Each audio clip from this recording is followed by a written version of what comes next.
Welcome to the Flat Earth Debate Uncut and After Show.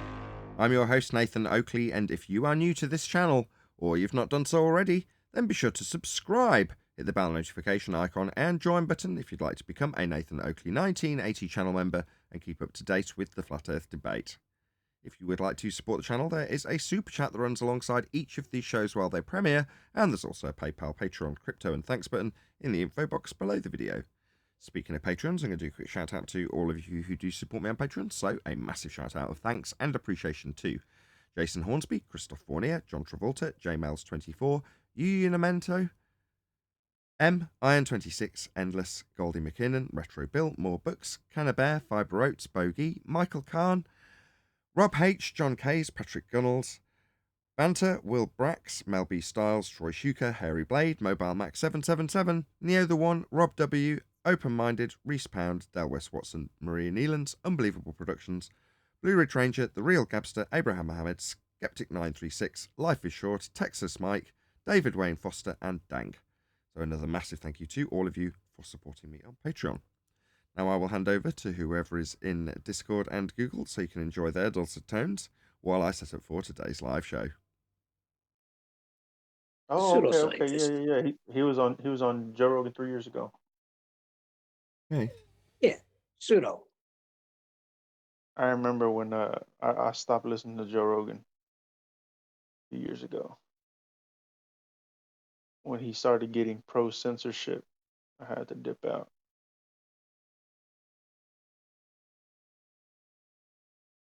Oh, he's got a lot of bullshit on space. Brian Cox. Space? What space? Joe Scott is the guy I was talking about. He got Now 1.52 you're clear. million subs. What did you just do, Gene, to get clearer? Because you just went up like Not a goddamn thing. Okay. You sound low at points. I got this what do you call them, over ear Bose noise canceling headphones, and they just have the left the little dongle here. Well, you Yeah, didn't sound low yesterday, Nathan. I sounded low yesterday. No, you didn't. I'm glad you didn't sound low. So you could deal with that crew over there. Well done. I sound fine. I'm perfectly leveled up. Sound like you're making coffee. No, if he was making coffee, you'd hear the counters banging. You talking about me? Can you not hear me at all? Yes, we can hear you. But you started out low. You sound Just pretty Gene, good now. just turn me up locally on Discord. You can just click on me and turn me up, or anybody else for that matter. Everyone else sounds fine. Yeah, but you turning me up affects nobody other than you being able to hear me if I'm quiet. Likewise, I can just turn you up if I can't hear you, which I've done. Anywho, how old do you got to be to start liking coffee? I think my ears are blocked or something. I can't quite hear what's going on properly. I'm sure of it. He said, how old do you have to be to start liking coffee? How old?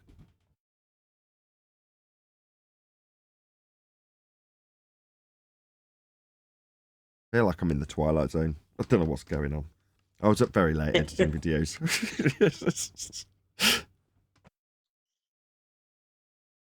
Want to talk about my car? It's drinking oil.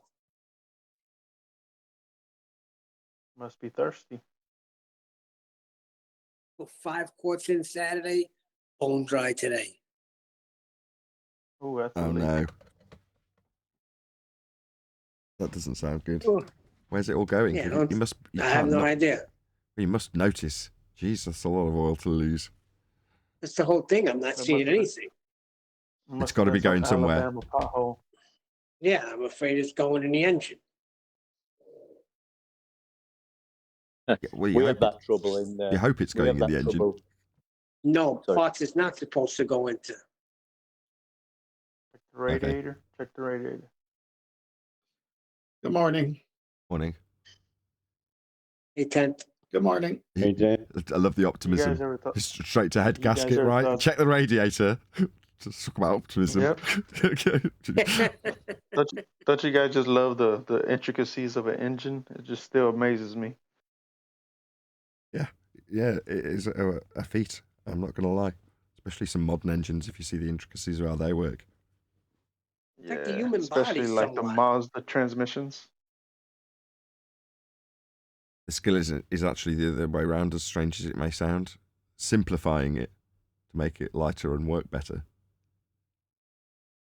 So is the But it's oil still like a human being's It's blood? still a combustible engine, though. It's still Wow. combustible. Me and Gina colliding. So Yeah, combustion engines race. Is there an implosion engine? Implosion. I don't know about that. so is oil like the blood of a car? Keeping it cool. Keeping it lubricated. Doing a lot of different things. Hey, Nathan. Yes. I've got to drive off in a minute. I've got about half an hour drive. I've literally just wrote a couple of words down, which was in my head from yesterday. I'm going to read them out for you, and then Go. you could always read them in the after show if you want me to. Sure. Right. Hi, I'm an angle, and you can use me. I'm not fussy angle. I'll let anybody use me. I love being measured and plotted on maps. Joiners use me to fill in gaps. In navigation, I save people's lives. I was even used to create a cutting angled knife. Without the angle, there would be no degree. I'm the first step in trigonometry. Angles created numbers as well, you see. So without the angle, where would you be? You'd probably be lost in your boat out at sea. So Bev, try thinking and stop being a jerk. We've just explained to you how the angle works. That was Very great. good, That man. was great. I love it. Whenever Very you good. said angle to make a knife, I thought you said they even made me to create a lie. I thought you were gonna say create a lie, but you said angle a knife. Do you know why I put that in there? Because my partner's just bought. She wanted a knife for cutting the bloody turkey up, and she bought. And it's actually arrived today from Amazon, and it was an angled cutting knife. And it just thought, oh, angles are even used for making knives. I thought you said I was created to create the globe lie or something like that. I That's would a good one too. I would ask one minor alteration, just so it's not about Bev. If you can make it a general, Why? yeah. Why? Why not make it? Because then it's like a love letter. Yeah, I see your point. Nah, we like the intimacy. We like this. Put a stamp on it. Yeah, that's the word. It's not like a love letter. That was a much more appropriate word. Dear John. No, it's too intimate. That's the word. Well, it was directed towards him. Come on. I know. But it's a general Can you thing, hear me? right? For anybody. As soon as you make it about an individual, okay, I'll rephrase that. Don't do anything that you don't want to do. I was sucked out of the moment a little bit when it was made about Bev. Had it been generally about a guy in general or a girl in general, it wouldn't have sucked me out of the moment in that particular instance. Just my Well, opinion. everyone knows I know. Eminem hates his mom, but I'm sure she's a lovely person. Yeah, no, I know what you could. So he said it's so. Let me just do that. I've only read this one, so it's. I usually read them a few times before I read them. So without the angle, where would you be? You'd probably be lost in your boat out at sea. So let's all try thinking and stop being jerks. Perfect. We've just Perfect. We've just explained the angle and how it works. Oh, much, much better. That's brought such a big smile to my face. Yes. I agree I'll with just you, make Nathan. That made it perfect. Well, it was subtle. Now it's not a love letter to Bev. It's a subtle hint is in. Scribble it out. That's perfect. Flat So Earth poetry. it's still What going. fucking corner of the still internet going. is this? I feel bad now. I shouldn't alter the art. It's not my place. I'm really sorry. No. It wasn't my No, but place to that was good. criticize.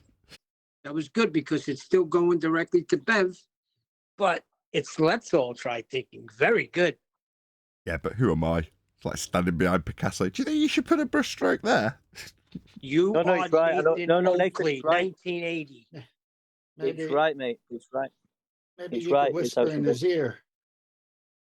So do we all get? So people try thinking and stop being jerks. We've just explained to you all how the angle works. I'll just read it one more time. Hi, I'm an angle and you can use me. I'm not a fussy angle. I'll let anybody use me. I love being measured and plotted on maps. Joiners use me to fill in the gaps. In navigation, I save people's lives. I was even used to create a cutting angle knife. Without the angle, there would be no degree. I'm the first step in trigonometry. Angles created numbers as well, you see. So without the angle, where would you be? You'd probably be lost in your boat at sea. So people, try thinking and stop being jerks. We've just explained to you all how the angle works. All right. Awesome. Absolutely brilliant. They all are. They always are. I like it better when you said let's all try thinking. Got a talent. There's no denying it. Brings a smile to my face Can I every get a time. sound check? We got you, 10. A tenth. Okay, Nathan, I got 4 slides of Master D. Back to the Starting old with the days. one that's an angle with intercept labelled at the top, yeah? Yeah, but let's just stare at that for a minute.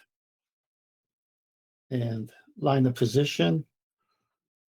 The azimuth, which is direction, measured from north Can we do the clockwise. 10-second Elon Musk one? Hold on. Height observed. Can you guys not hear tenth? I'm in the middle of talking. Yeah, maybe there's an issue. Height calculated. Hold on a second, tenth. I'm really sorry. Can you guys in Discord not hear tenth? I can hear him. Yeah, it sounds good. Okay. Can you pop yourselves on mute just for a second? Do you want to start again, tenth? Yeah. So, sorry, I'm a little sick. So the intercept method, also known as the Mark St. Hilaire method. HC, calculated altitude. HO, observed altitude. HC greater than HO, line of position away from the GP of the sun, in this case, or star, as you see there.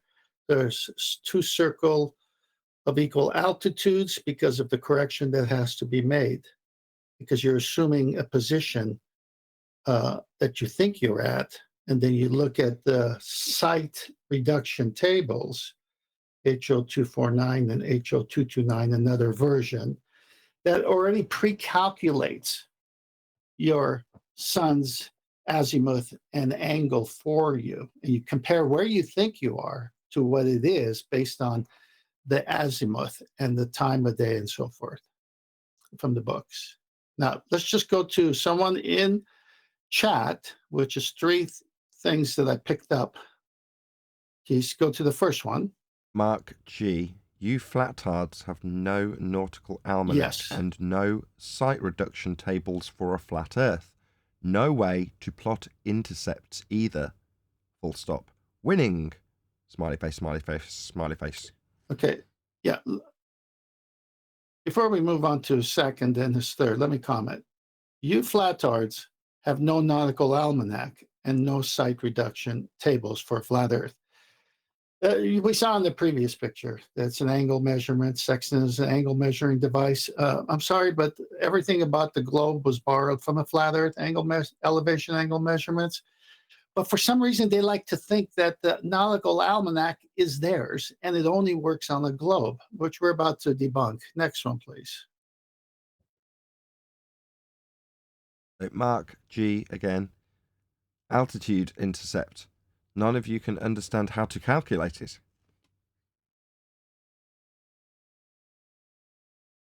We'll see about that. Next one. Same guy, Mark G. You can't determine the GP of a celestial body using a sextant. Alright, Steal Your Thunder. Go ahead. This is really unbelievable. It's really unbelievable. So this is a guy named Mark G who should be given a warning and then forever banned because he's just disseminating lies. Now let's go to the picture, the first thing. So height observed and height calculated. The height calculated is from the books, HO249 or 229. It's pre-calculated, meaning as long as you give the day, the hour, the time, and the azimuth, that angle of the star has to be there. But you on the boat did height observed with the sextant. And so what you realize is there's a distance between where it should be and where you thought it was. And that's where you make the correction. So it could be 4 nautical miles, it could be 9 nautical miles, because you have the log from the day before, you've been keeping your books. So you're pretty close to where you're going to be near at. So you say, I think I'm here. So you get your map and your chart and you make that 90 there, that straight line, which they say, because you zoom in on the circle is straight. That's why they got 90 there. And then the direction of the star. And so you say, I've got this angle, okay, in degrees and minutes. And then you go to the book and say, well, for that star on this day, at this time, with that azimuth, it's actually 4 nautical miles in the direction of the star. So your angle is going to read different than the one you thought you were at. So this is the intercept method that puts you right where you should be based on pre-calculated star locations with GPS on the Earth. And guess, as a nuance, they're pre-calculated with your eyeball on the water already. There's no dip correction. It's already, I mean, you're doing dip correction with your HO because that's the one you did with the sextant. But when you go to the height calculated, it's already assuming your eyes are on the level surface of the water. So we do know what celestial navigation teaches. We do know that it requires angles, Mark G. Both those are angles with a baseline. Where's your curved Earth? You can't have an elevation angle with a curved baseline, Mark G. It's just a correction method, Mark G. The intercept method doesn't debunk anything. It actually proves everything. I'm done.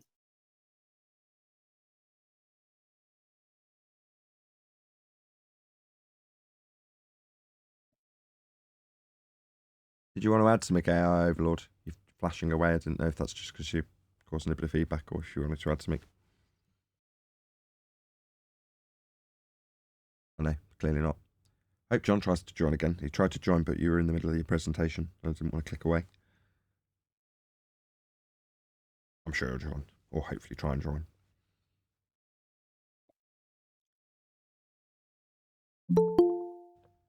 Excellent presentation. Thank you very much, 10th. And yes, we get a lot of numbers. It's right from their books. We're just reading it. Yeah, I'm sorry. I was going to say it's all from their books. We're reading it right out of the books, which have to contradict because they have to stick a dingleberry in there. I don't know why the ballers keep getting it confused with the dingleberry. That's in there to confuse them. But everything about it requires a flat plane.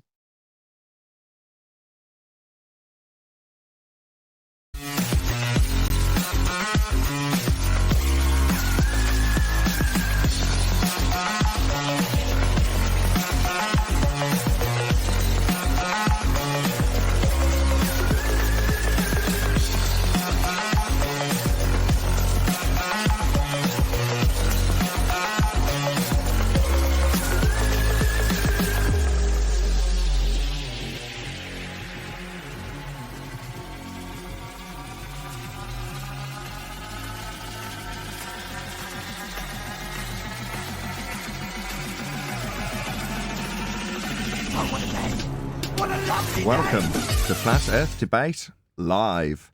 I'm your host, Nathan Oakley, and if you are new to this channel, or you've not done so already, then be sure to subscribe, hit the bell notification icon, and join button if you'd like to become a Nathan Oakley 1980 channel member and keep up to date with the Flat Earth debate. If you would like to support the channel, there is a super chat that runs alongside each of these shows while they are live, and there's also a PayPal, Patreon, crypto, and thanks button in the info box below the video. Most importantly, if you'd like to join the discussion, simply mute the page you are currently watching, then click the link in the info box below this video to join the panel and express your views on the nature of Earth. If you do join, please don't swear. If you do, you'll be ejected, and if you are, please don't try to rejoin the stream using sock accounts. You'll be warmly welcome back on the next stream. Please also share the show on social media. Sharing the show obviously increases the live audience, but this in turn increases the chances of a more diverse panel, so please share the show on Facebook and Twitter. Now we are joined by Neil, 10th Man, Righteous Force, Refracted Curvature, Arwin, and a whole bunch of people in Discord, so welcome one and all. Hello, hello. Let's get it on. Good afternoon. Good afternoon. Good morning. Good morning. Good Hey, morning. hello, everybody. Hello. Should I do a shameless plug for the show that we did yesterday, given the amount of grief I got to get it all published? Hence I'm not on camera, because I look and feel like crap. I was up till about 3 in the morning editing videos, because several people voted that it was extremely advisable to get it out immediately, where I was like, no, I want to get it out to the members first. And they were like, no, it must be published now. There we go. It got published, but it just at my detriment, so hence I'm looking like crap. I'm feeling like crap. But there we go. I'll plug it because it was a lot of work. So out on my main channel is an edited version of a discussion between Bev Trythinking and FED. So there's a few of his sycophants hanging around, along with him and his panties being in a twist over a claimed ad hom that we'd used. He wanted to figure out what we were having an issue with. So he explained his nonsensical assertions of not being able to do things with angles. And it transpired halfway through the discussion that he was basically lying through his back teeth about what he did and didn't know, because he confessed or disclaimed to 10th Man much, much earlier how his knowledge of the use of an angle could gain you your latitude position, or your latitude. And he just lied about it, just played dumb, kept doubled down, tripled down, quadrupled down on his assertion that you can't do anything with an elevation angle. I won't use the language he uses, but that's the essential key of token of what he was asserting, and it's nonsense. So we took it apart. The reason for his nonsense is to undermine us. There's no other reason. He said it to me personally. It hasn't been published, so can't talk too much about the material that Bev records on his show. He's more than welcome to keep his material and do whatever the hell he likes with it. It's his, but he hasn't published it, so I can't criticize him in regards to his assertions to me personally about not being able to do anything with an elevation angle, while I'm explaining to him how you use it at sea to find your position if you're lost, subsequently saving lives. But there we go. So that nonsense was done away with. And yeah, that's out as a clip on what would it be, my main channel. And then just because of the way the scheduling fell, it's the main, however long it is, nearly 3 hours, I believe, show over on my second channel. So if you're not already subscribed to my second channel, go and subscribe, and you can watch that full show unedited. Or if you're less inclined to spend several hours in front of a show, which is perfectly reasonable, you can spend 12 minutes in front of the abridged version, or whatever you want to call it, the edited version, which is on my main channel. If you're watching that live now, obviously don't go and watch it now, but after the fact, go and check it out. It's called simply Bev Trythinking versus FED. So you can go check that out. Shameless plug. Any evidence of a physical geometric sphere edge? That's a horizon Well, you'll be formally. happy to know. Hang on. No, we're going to full go. Let's just decide now. You'll be happy to. Let's decide now. If we're going to forego housekeeping No, to I discuss just want to yesterday. tell you. I just don't want to constantly be interrupting with housekeeping No, questions. If we're not going to forego housekeeping.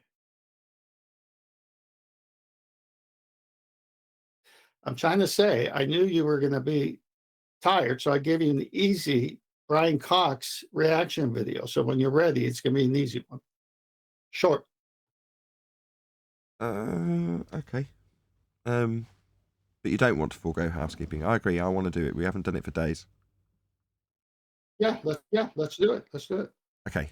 Let's try and remain reasonably concise, but we do want to get through it. Okay. Any evidence of a physical geometric sphere-edge horizon? I'd try it without laughing. No. Hold on, not that concise. I've got to get it out without laughing once. Any evidence of a physical geometric sphere-edge horizon, formerly known as the curve of the Earth? No. Next.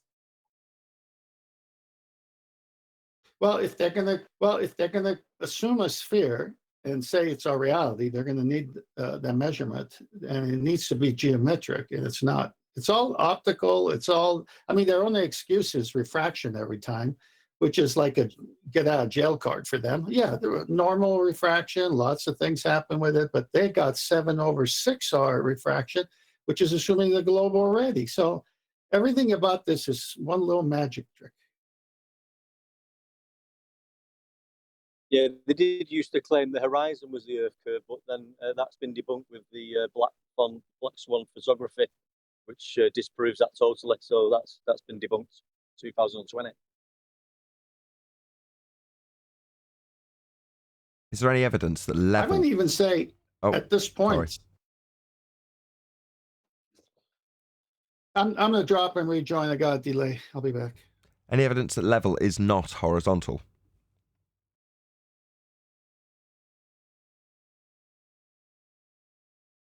Well, I was putting some fencing up the other day and using a water level to get horizontal. So I don't know how you could understand that level wasn't horizontal in real life scenarios, especially. Any evidence of a self-perpetuating molten iron core at the centre of a presupposed spherical Earth?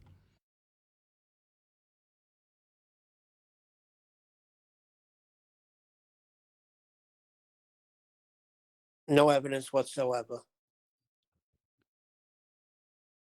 Any evidence? Once they beg the question of a presupposed Go ahead. once they beg the question of a presupposed spherical Earth, then they can make up stuff like what's at the center, but they have no evidence. And what is a molten iron core anyway, Tent? What would that look like?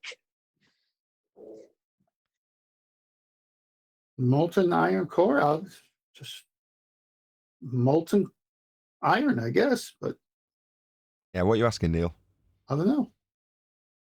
I mean, what does it look like? Like a pit in the center of a peach that's molten iron? Is that what they're saying it is? You've seen the high school books, right, Neil? I don't know.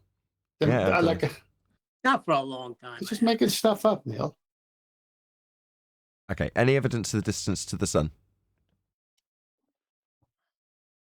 No, Why? Well, ho. Haven't They you don't- read your high school books, Nathan? It tells you 93 million miles away. Yeah, but that value needs R, and we've debunked R. also tells you molten iron core. Also needs R, technically speaking. That's right. It needs R. It looks Where'd you about get as far that as the R? moon. Say again, John?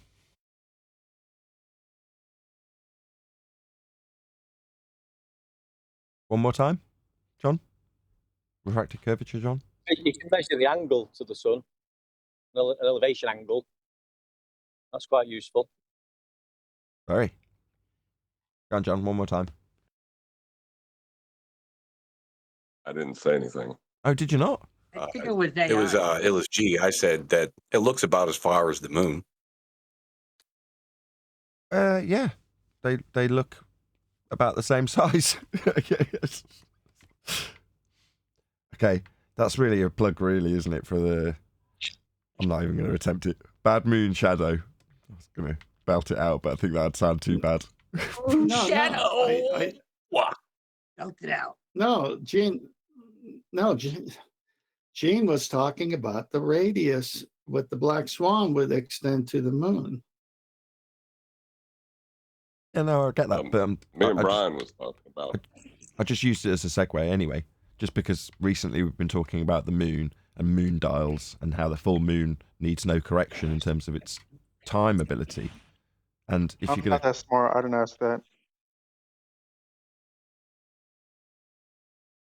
yeah, What? Well, I didn't understand that, but me and Brian was talking yesterday. the bad moon shadow doesn't deal with the distance to the sun as much as its size and the moon's size and the shape of the world we stand on. It might be another housekeeping question. I absolutely think it'll turn into a housekeeping question, Ooh. which is why I wanted to drop it in just whenever I heard anything about the moon. It's like, right, that's an opportunity to drop in bad moon shadow. So check it out, Quantum Eraser YouTube channel. It's all time stamped up because it's a very lengthy. It's a bit like the introduction to the Black Swan back in 2020.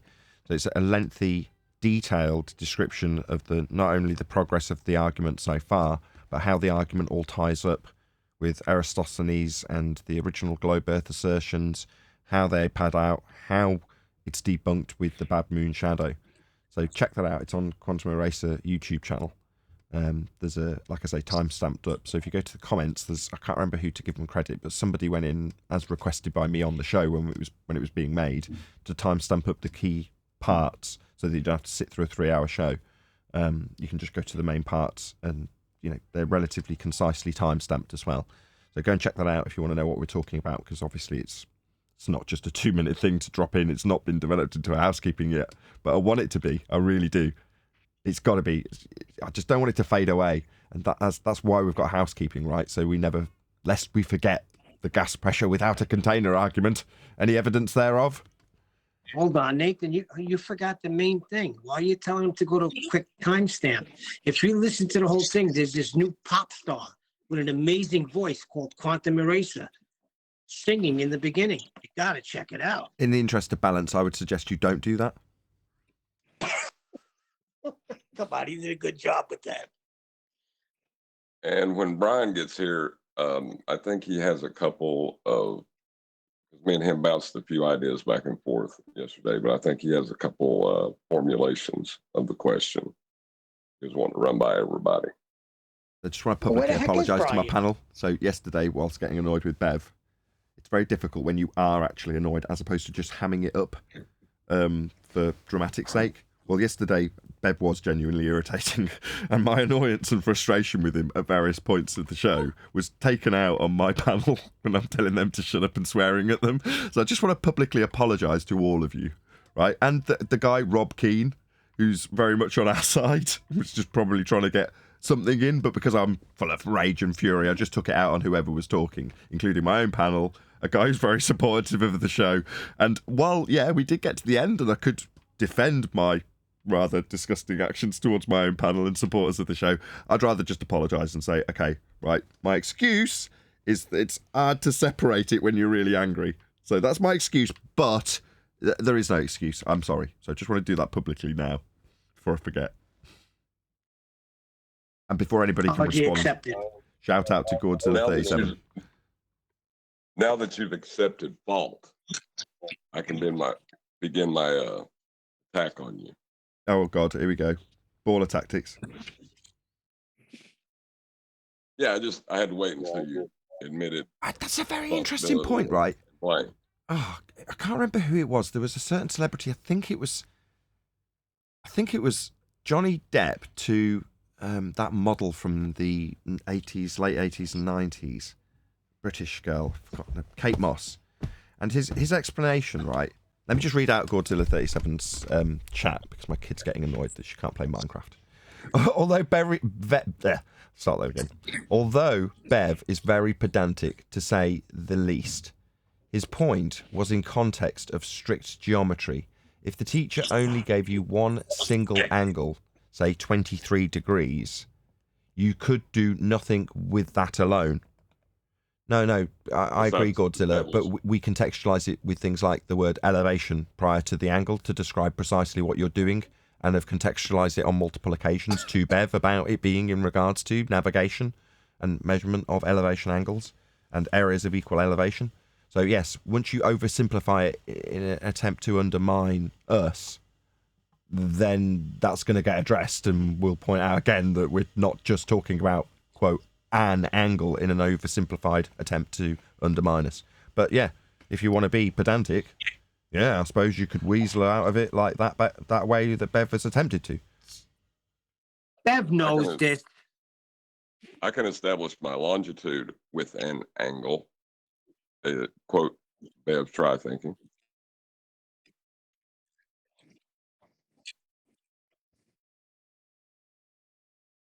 Okay. Latitude. Go on. Was it latitude instead of longitude?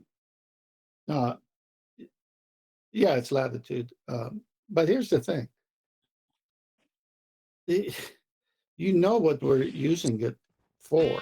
The sextant Exactly. for navigation, from GP to GP of the luminary as well as the GP of the observer to have a fix, to know where you are when there's no landmarks. You know the context in which we're saying it. And then to oversimplify it to the minutest point and say, that's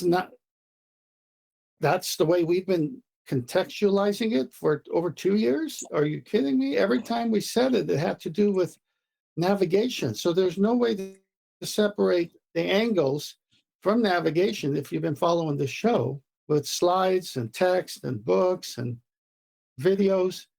Everyone's contributed, done videos, and then to just say you can't do anything with an angle when you know what we're doing it for and with. I don't understand. It's like That's the the frustrating greatest part. flat earth proof there ever was. That's the frustrating part. I agree. He knows exactly what we're doing here, and he's trying to undermine it. That's what's annoying about it. I mean, if someone presented the greatest proof for something, we'd be sharing it. Exactly. That's about being that's about having the whole truther experience is to seek the truth. But yeah, again, a shameless plug. You can check out the abbreviated version or the edited version on Nathan Oakley 1980 if you don't want to sit through 3 hours of this discussion where we basically prove Bev's a liar. So, if you want to check that out, feel free. That's a shortened version. There'll be another one that's out for members only. I'll release that one at the weekend, where one of his white knights attempted to back up and affirm his nonsensical assertion that you can do nothing with an angle. So he got his ass handed to him as well. That's SE Montreal, but that'll come out at the weekend probably for the general public. But if you remember, you can watch that now. Become a Nathan Oakley 1980 member if you want to see it early.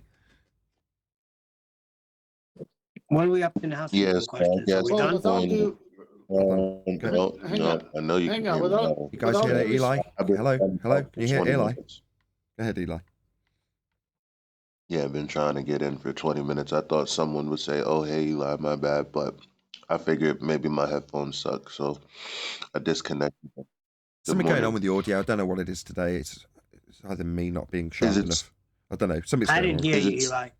Go ahead anyway. Is it bad still? No, I you might sound have better to than come out ever. of the Discord. Surprisingly. Yes. Oh yeah, I had to disconnect my headphones. I'm just tired of them. Like there's nothing I can do but get new ones. um, yeah, I just don't understand how, not even how, why people would defend Bev after the clarity of yesterday. I mean, yeah, okay, maybe we can be assholes about how we address it, but I mean, we're justifiably mad, and we're saying the reason we're mad is because the argument's here being undermined by somebody trying to simplify our position. Somebody who we've explained our position to, and that's why we're mad.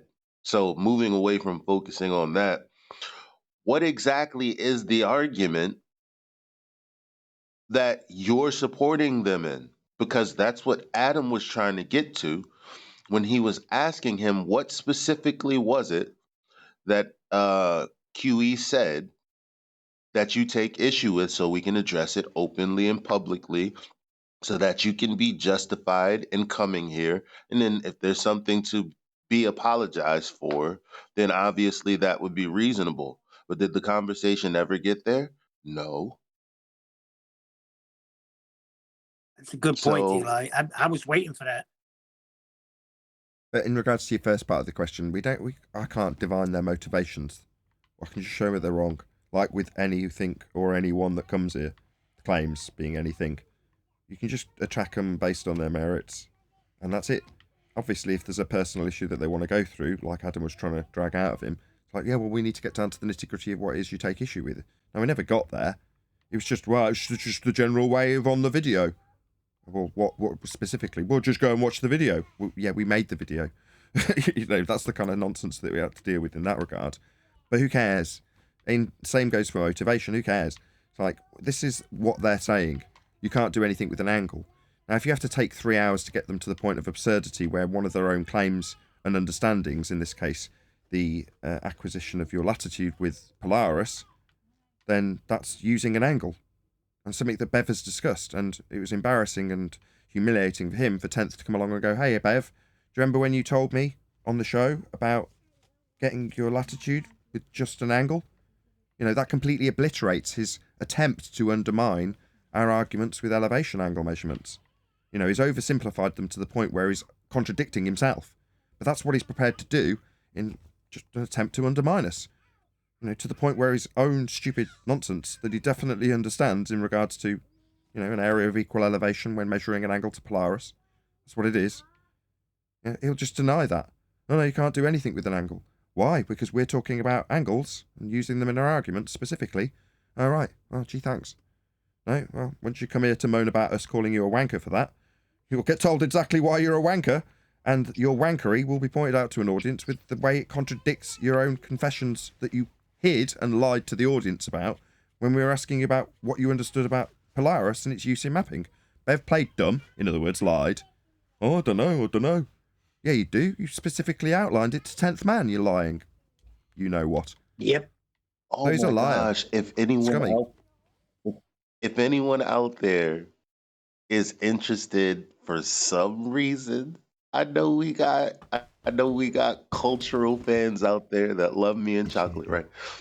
If you watch Meg Thee Stallion and Tory Lane's trial, the interesting thing is the only time you can completely determine that anyone is lying on the stand is when they're being asked by the defendant's lawyers questions and they're like, oh, I don't know. But then when the prosecutor's up, they answer everything. And it relates to the same exact audio or the same exact video footage. You're looking at the same exact thing, but when you're being cross-examined by the defendant, all of a sudden you don't know. I don't know. And it's like, Bev was in here. He must have said, I don't know, like 100 times. I just think that's interesting. Sorry. 101. He's a liar. On this specific subject, start that again. Any evidence you can get an elevation angle measurement from a curved baseline? Negative. It's an impossibility. Need a flat baseline. Everyone knows that. Yeah, on a ball, you could do fuck all with an angle. But not on a flat earth. You beat me to it, There's Arwen. wrong with it.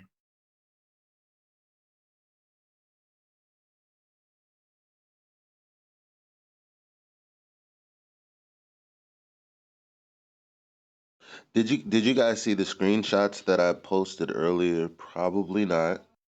So I'm Don't gonna be like go that. ahead and post. Huh? What? Probably not. Because it was Eli. Bloody yesterday. martyr. It was yesterday. I'm gonna have to look up in Master B to find it. I mean, in reality, no, I didn't. But that's not the point. But most of us do see them. I just haven't been in there for a while, so I personally haven't seen them. A quick shout out to Chris Berry, I believe it was. I recognise the thumbnail. Hold on 1 second. Yeah, it was Chris Berry. Just from the thumbnail. He says he has never been a flat earther. Bev lies. Thank you very much for the super chat, Chris Berry. See, Chris Berry had came in when I went there. and they really harassed him. So I got no love lost for that crew over there. And Emma, you know what you could do. Yeah, again, I don't want to divine the motivations of these Muppets. It's just show them where they're wrong. You know, in regards to Emma, she came in and just threw a load of ad homs out. And when I tried to detail what an ad hom was to her, she just rumpused, just talked straight through the middle and accused or justified her actions by saying, I'm just doing what you're doing. And when I attempted to explain, no, a justification for calling somebody stupid is demonstrating them as stupid, which is what we were doing. She wouldn't accept it. She was like, no, I just want to use my excuses to throw out personal attacks without in any way addressing the argument. But there we go. That was her input into the discussion. Not very constructive. Another shout out to Chris Berry. Thank you very much, Chris Berry. Bev lie stinking. Yes, that's Bev. Good one. I should really read these before I read them, if you know what I mean.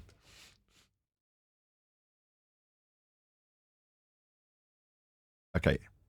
We did get the gas pressure. Back to housekeeping. Yeah, I was going to say, we did get the gas pressure question in, but not quite. Any evidence you can have gas pressure without a container? It's an impossibility.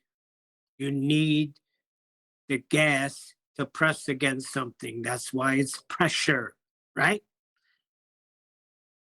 Indeed. Godzilla 37 says, well, Arwen was right on one thing in the debate. Admit you're wrong when you are.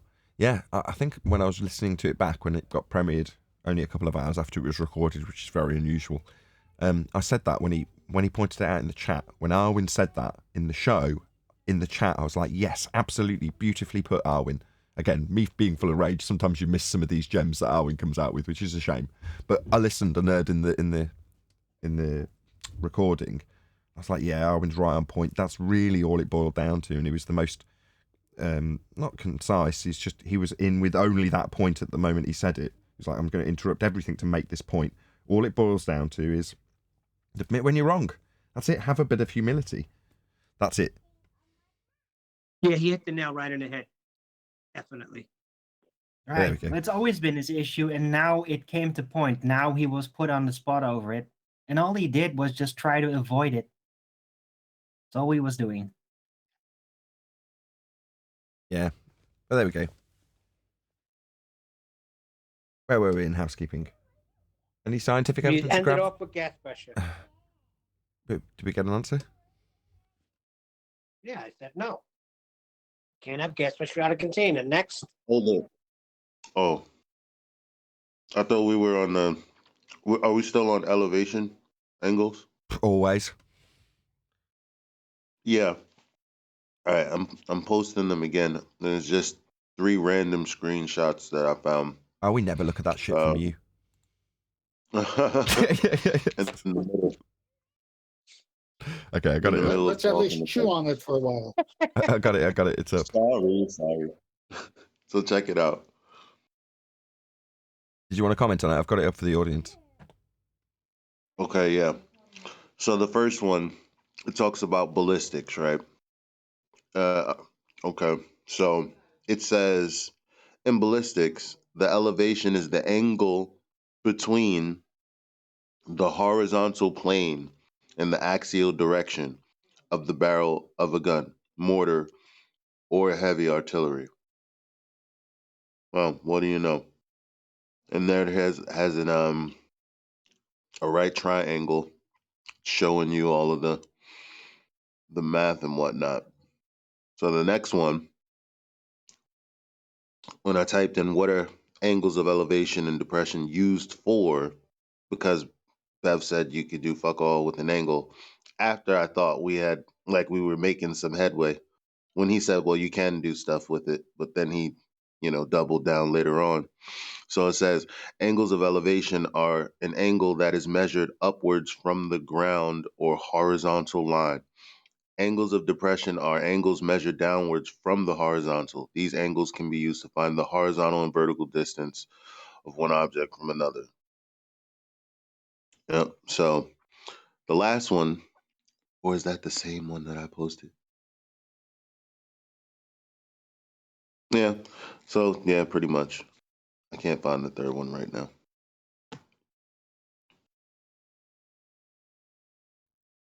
Did you want me to put the third one up? I'm looking for it, but right now, No, that's okay. No, cool. You got your point in during yesterday's discussion as well. And I've got to be honest, the ballistics one I hadn't heard before. I must swipe that because I like when someone's like, well, anything similar to this. You can't do anything with an angle, for instance, right? It's nice to go and dig out. I don't know, it's probably up to about 20, 25 citations now detailing what an elevation angle does. But I don't think I've got the ballistics one, so I'd like to add that. So, very handy. Any scientific evidence of gravity? If you hang on. If you watch the World Cup, all they did was comment on the football players picking the right angle as they shot the ball into the goal or made passes. The angles are used all the time. Yes, there's lots you can do with an angle. And you can hear the beautiful poetry of one deck in the pre-show in that exact regard. So, yeah. Well, you only say that when you're talking to a baller and you're trying to win an argument. Sometimes you just have to lie. He didn't say sometimes you have to lie, although you basically just almost verbatim quote what Bev said to justify him being so wrong. Well, I was saying it to Ruhif. What? So fundamentally being wrong or lying is okay? What? As long as it's to a baller, right? I don't know. I don't particularly Right, like but that point because doesn't it just mean that if he thinks like that, that it's not for him even about trying to figure out what reality is. It's just about being right in the moment. Well, Adam Apparently summarised that's that, didn't more he? important to him than about truth. actually building long-term cohesive arguments then. That was at the end. Adam summarised it. It's like, what is your game? Because it's not about truth. You're demonstrating people as liars. You know, you say, "Oh, why is it that you've reduced our very coherent, complex dissemination of what is relatively simple once you've got your head around it? That's celestial navigation. Why are you undermining it by reducing it to what you can and can't do with just a mere angle? When angles are very useful in the first instance, so that's a stupid argument to begin with. But the only reason it's being presented is because of what we're doing. I mean, it's just sad. Lest we forget, refracted curvature went on a debate show, said you can have it all. I just have two questions for you. And Ruhif had it all, got to say what he had to say and everything else. And John, refracted curvature, said, well, how'd you measure that? Was that an elevation angle? So why didn't John, well, let me put it this way. Why did John use the elevation angle and say you can have the rest of your Narnia fantasy globe world? I just need this because this is how it's done. And why would someone say to Ruhif, you can do F all with it? When John uses this killer point and it destroys the globe as a surface you can navigate on. Because the globe is curved and you need a baseline. Okay. I know we haven't got all the way through housekeeping, but we've done the majority of it, and we're going to cover a bit of Brian Cox. Oh, it's on a... Of course it is, it's Brian Cox. It's on a British show called This Morning, which is terrestrial UK TV. So we're going to get into this, and hopefully it's relatively easy going, because I'm quite knackered. We'll see. We'll see how we get on. In the first few seconds, I'm just going to level it up, guys, so just give me a sec. I'm doing this cold. Forces of nature. Yeah. So in what areas? What are you looking at? Well, the idea is that if you look at the world that we see, the What's this titled? Sorry, let's just get that dealt with. So this is Brian Cox reveals why the world is round on This Morning. Okay, cool. green leaves, the blue skies. Oh, I should ask as well. Is there anything you wanted to preempt this with as you took it out 10th? Yeah, look for the potato illustration towards the end. Wait, did you say round? I thought the world was spherical. What is it with this round now? I think they're just. They don't like specificity. I think they're just disking us, Neil. That was my thought, Neil, as well. As soon as Nathan read the title, Why are they not saying sphere? Why round? Why this ambiguous word which does not necessarily relate to a sphere? I said that about Bill Nye yesterday. Like, it actually kind of annoys me that these people will all say, "Oh, it's round, it's round, it's round." Yeah. I got quarters that are round. They're also flat. They're not spherical. Like, why don't you guys try to be a little bit more specific? You think There it it should is. admit it? Let me answer it. The chocolate did it for me. think I was it's an waiting for admission? someone. I was waiting for someone to do it. In other words, let it go, let it play out rather than explain why it's done that way. So what Chocolate's just done is offered up, albeit via a very loose simile or whatever you call it, a claim. So we're talking about Earth. It's there in the title. Earth is round. Why say round? Why not say spherical? So you're affirming their position. That's the first bit. Right? So you're saying spherical rather than them. Okay, that's bad. Secondly, you offered up an example of something that is round but flat like a coin. Ergo, Chocolate's now on the back foot because he's going to damn well defend that as his Earth that he is reifying because I've decided that's how this is going to play out. So in my humble opinion, it's done to put you on the back foot, reaffirm their claim, or, what's the word, clarify their claim for them, and offer up your repositioning of what they've stated, putting you in a false dichotomy, should they choose to take what you've just gifted them, Chocolate. That's what I think. Well, I could come to with Chocolate here and say that in celestial navigation, they use the great circle called the equatorial plane, and it's round and it's flat. So Chocolate, you got backup. Yeah, bro. Word directed to me. Godzilla37 says, the best the globe has got is someone named Cox. Kinda says it all for me. I don't understand. I don't really follow. That's a cable network out here. Keep going. So just really quick, I'm on Facebook, right? And this guy says, the only truth in the evidence I've witnessed from both sides of the flat earth versus globe argument is that we've all been lied to by whoever runs our world to ensue chaos will keep everyone blinded from whatever the truth is. It doesn't seem that either side cares about proving the truth and merely wants to argue, and other side lacks intelligence. So I said, That's not true. this is a prime opportunity to share the live show and tell him, well, things are slightly different over here. So I went to YouTube and I typed in Nathan Oakley and realized, wow, he's live right now, and I can't even find his live even when I type his name in.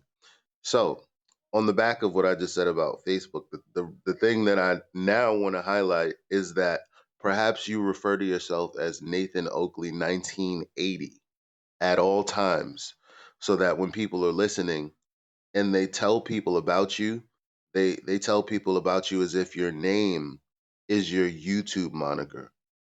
Oh, I totally agree. Yeah, absolutely. That's why it's like that. There's so many Nathan Oakleys, right? Yeah. I agree. Yeah, totally. Yeah, subscribe today to Nathan Oakley 1980. Are we going to get around to what Brian Cox is saying? Yeah.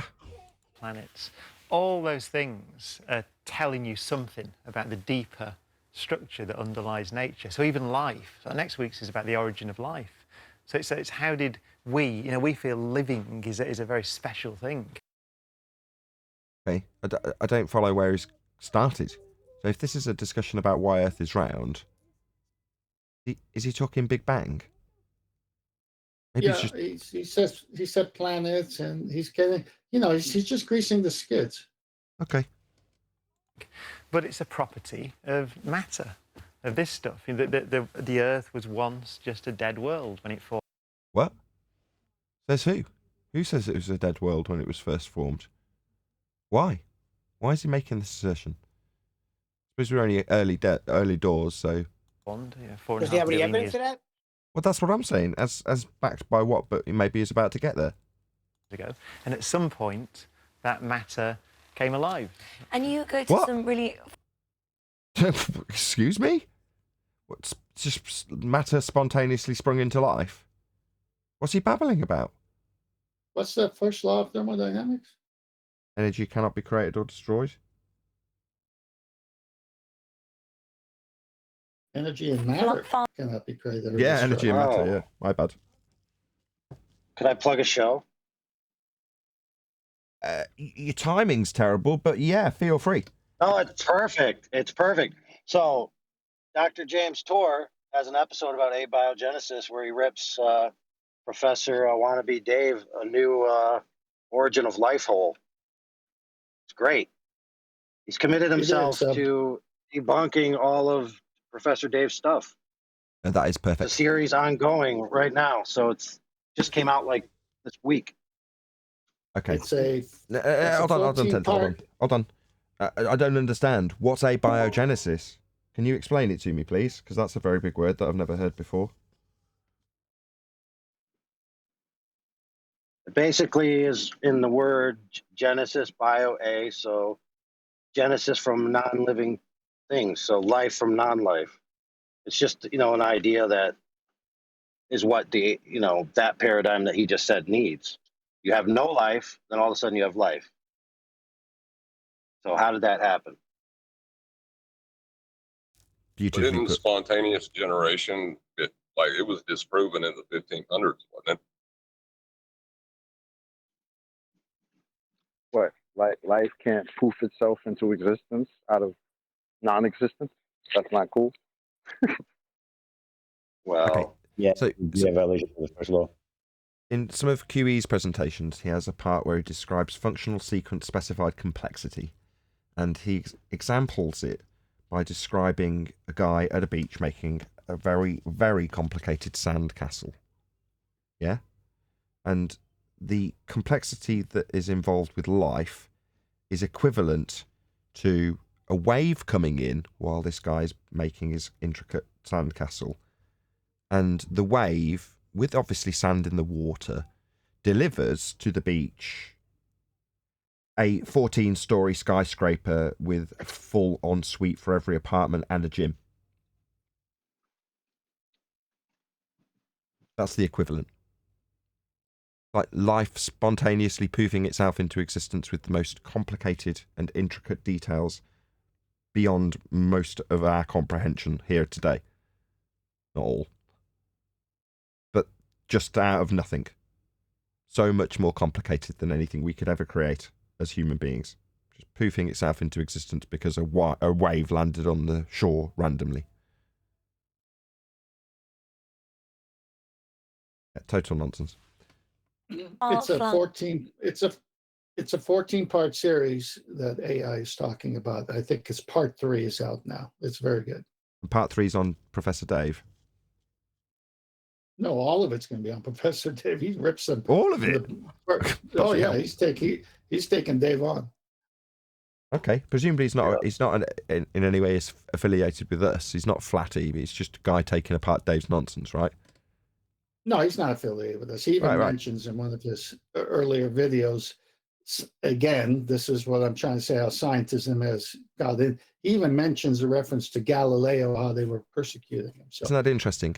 So, just in case anybody from YouTube's watching, what you promote above us as flat earthers, as the preferred, trusted content, is bullshitters like Dave, who get pulled apart, not by us, but the people around him as a complete bullshitter.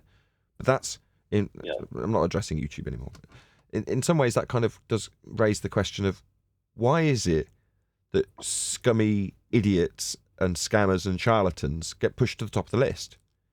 Dave is a complete farce, isn't he? He's lying about his accreditation in the first instance, and his own title is a bullshitter. But he's promoted to the top of the list, the biggest Billy bullshitter out there, the biggest faker, who's getting exposed left, right, and centre by all sides. He's the one that's promoted to the top of the anti-flat Earth lists. Isn't that interesting?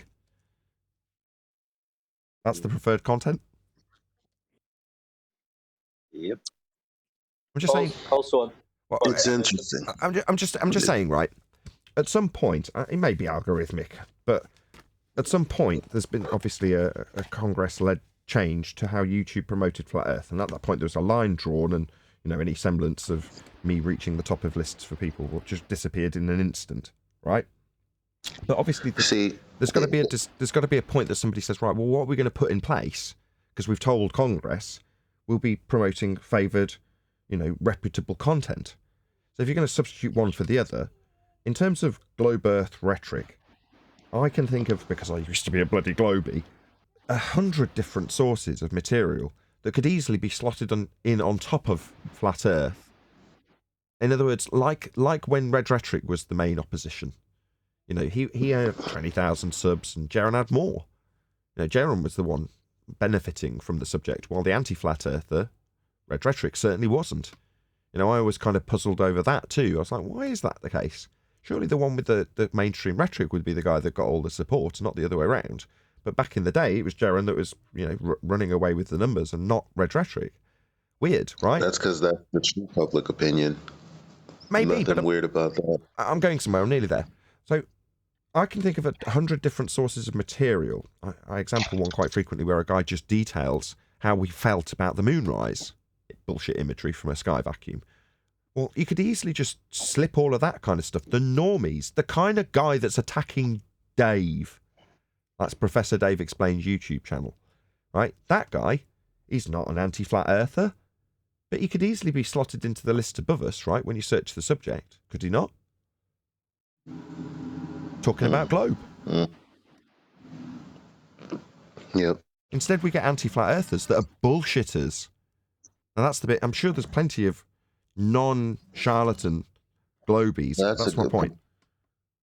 I get your point now. So you're saying, why aren't there just average Joes or even, heliocentric sycophants that actually purport the actual globe Earth arguments? Why are there instead these anti-flat earthers propagated who don't even, go with the rhetoric that they should be pushing? Yeah. Not only that, the ones that they get promoted the most are people like Dave, who literally, even his title is a lie, and he's exposed by other non-flatties as a liar. So it just seems to me, it kind of, you kind of raise your eyebrows, right? So the anti-flat Earth rhetoric comes from liars. That's how I see this. Hey Nathan,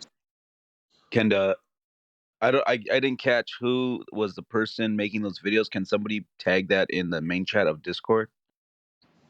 Which videos? The guy that was doing a 13-part series on Dave? Yeah. And also to piggyback off of what Elijah was saying earlier, I noticed that too. I typed in Nathan Oakley so that way I could listen on the YouTube. And I noticed that the only thing that came up was Nathan Oakley 80. Not even your Nathan Oakley 1980 came up. And I was like, what? So I literally had to type in 1980 with a space after Nathan Oakley, and then it showed you. I'm like, wow, they're who's in control of this? Why are they censoring you so much? I know. It's crazy. Yeah. So that's the thing that I wanted to, because I kind of want to pile on, and there might be a bit of resistance from you, but allow me. So it would be maybe algorithmic, maybe one could justify this and go to sleep at night and go, it is what it is, but it's harder to justify when you add everything that you've said, Nathan, to the fact that it's not just flat Earth specifically, because they had a conversation about flat Earth. It happens to be all of the topics that are at the time a part of the magic trick, as you've termed the last 2 years, right? So whenever it's about that kind of stuff, the last 2 years, that's suppressed. Whenever it's about independent journalism, it just so happens that the CNNs and the NBCs of the world get propped up. Even, the subdivisions like I'm not going to give them any shine anyway. I'm not going to say their names. But then there are other channels that have had the same subscriber count since I've been watching them, but they're reporting what's actually in the source material that everybody has available. They're the only ones actually reporting on it, you know, without any bias. And they're the ones that are being suppressed. So it just seems like a massive effort to suppress truth. It's not just flat, it's just truth in general. That's kind of ominous.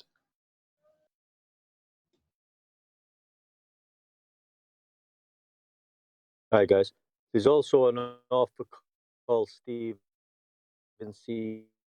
Myers, the CIS, and similar to what QE did and what Brian Cox was just currently talking about.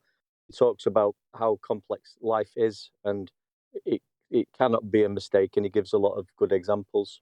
The return of the God hypothesis might be worth a listen.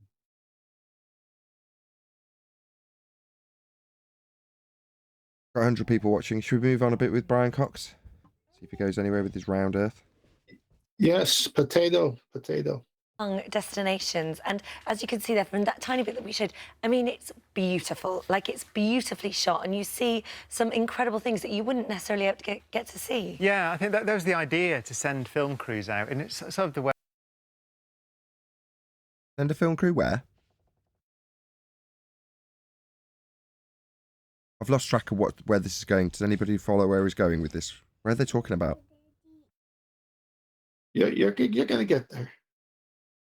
Way you mentioned David Attenborough earlier, the way that his programs work, where a film crew can go and for months even film something spectacular. And we saw that wave on that clip through the Amazon. Yeah. It's a wonderful, incredible tidal wave. Just like he's having a little chit chat about stuff he's watched on the telly. Other than him asserting that you can create something from nothing, and life comes from just poofing into existence, where's the Earth being round it? Goes up the river, and you see in the film that someone spends their life surfing it. So there's kind of his whole thing is to wait for this wave and surf into the jungle of the Amazon. How often does it come along? This guy's an astrophysicist. Why is he talking about this? He's warming up the crowd before he starts the BS. Come on. Okay. It comes when the moon and the sun are aligned. So I think it's about once every couple of months or something like that. The Pororoca is called. Well, you're not, because they go out and they sit for months waiting for something to happen, the right thing to happen. You're not there all the time. You're in this. I still can't keep track of what the hell they're talking about. They're being so vague. He's talking about the moon and the sun lining up that causes a wave to come up the river, and people down there wait for this and they surf the river. So he's asserting that the moon's gravity causes the tidal effect in the river. What? Tidal bores aren't caused by the moon. They're topographical, based on the tides and the way the land's laid out. It's got so he's gonna, because we get tidal bores, therefore it's the moon that's doing it. And the proof is to describe having tidal bores, but not actually. It's worse than that, brothers. What he's saying is that the heliocentric model with the sun and the moon being responsible for the water's motion is not just the cause of tides, it's the cause of adventure and joy and the wondrous feeling that comes over you after you've been waiting for 3 months for this one wave and you ride it like, yeah! Okay, that's what I needed to click me into gear. This is a different type of wizardry. No, he's spot on. He's spot on. This is just a different type of wizardry. It's been a while since I've watched Cox. Just been overloaded with Tyson. Right. And lest we forget, right, we're talking about another very skilled magician here. So let's not forget that. But it's just, you've got to get a few maybe clips in before we get into the type of wizardry, right? But that is spot on. I was going to ask Owen, the resident expert, what type of wizards have we got here, Owen? Because this is very different bullshittery to NDTs, isn't it? Very. Yeah. Remember though, guys, things can only get better. Well, it's a higher entertainment factor from Coxie, isn't it, you see? Look how engaged Schofield is. I can see why too, because I'm doing that, screwing my face up, wanting to know more. So, props already. I like this. We'll have to do much more cocks. I'm already into this. This is good. Bit of mystery. Should we carry on? This one less, aren't you? Yeah, I mean, that was the idea, to film these beautiful things. You can't, if I'm there, it's kind of, you can't spend all that time. We had different crews out at the same time filming things. Right, so he segued between the beautiful stuff in the nature programme to what he's doing. Okay, right, now we're all clear. It's all starting to come into place. And then the idea was to try and stitch it together. Essentially... Stitch what together? Still don't know what he's really talking about. There's a cut there, so presumably this was a longer piece that they've edited for this YouTube clip, but I would assume this was a longer section than 3 minutes and 41 seconds, but they've just chunked out a bit there. You asked the question, what is it? What's the biggest, the top...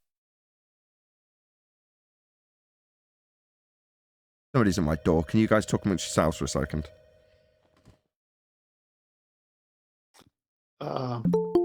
I'm tired of the nonsense. I know what he's doing is he's taking everyday life experiences and tying it to a spinning globe somehow. That's what he's getting you in that frame of mind. Yeah, and he's eliminating God. And well, of course, because they're all atheists. It's Big Bang.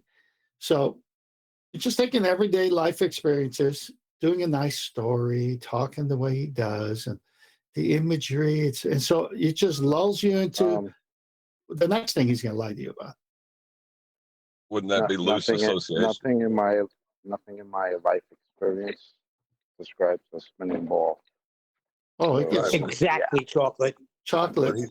He gets so crazy. The ball is a potato. Right, but he's doing a loose association magic trick, right? Yeah. Where he describes two things, and then he allows you to put them together in your mind. Yep, correct. It's funny though, that group he used to sing with, that song, Things Can Only Get Better, the group name was Dream. He's living in a bloody dream. It's D-Ream. Tallest mountain you could make on a planet like the Earth. What sets that? So you've got the Earth's gravity, which depends on its mass, really, how much stuff is in the Earth. It's pulling it. I'm really sorry. Someone else is at my door. I don't know what the hell's going on. I think it's because people are sending presents and they want signing for. Can you talk amongst yourselves a second? Yeah, he brought up the Earth's gravity. Don't we have a quote from him saying gravity's not a force? Yeah, what is gravity? Did he prove gravity? Why are they talking about it like it's scientifically validated? He also said mass. I'm sure he claimed the Earth moved up, didn't it? Yeah, that's true too. What is mass? Define mass. Well, yeah, that's a big one.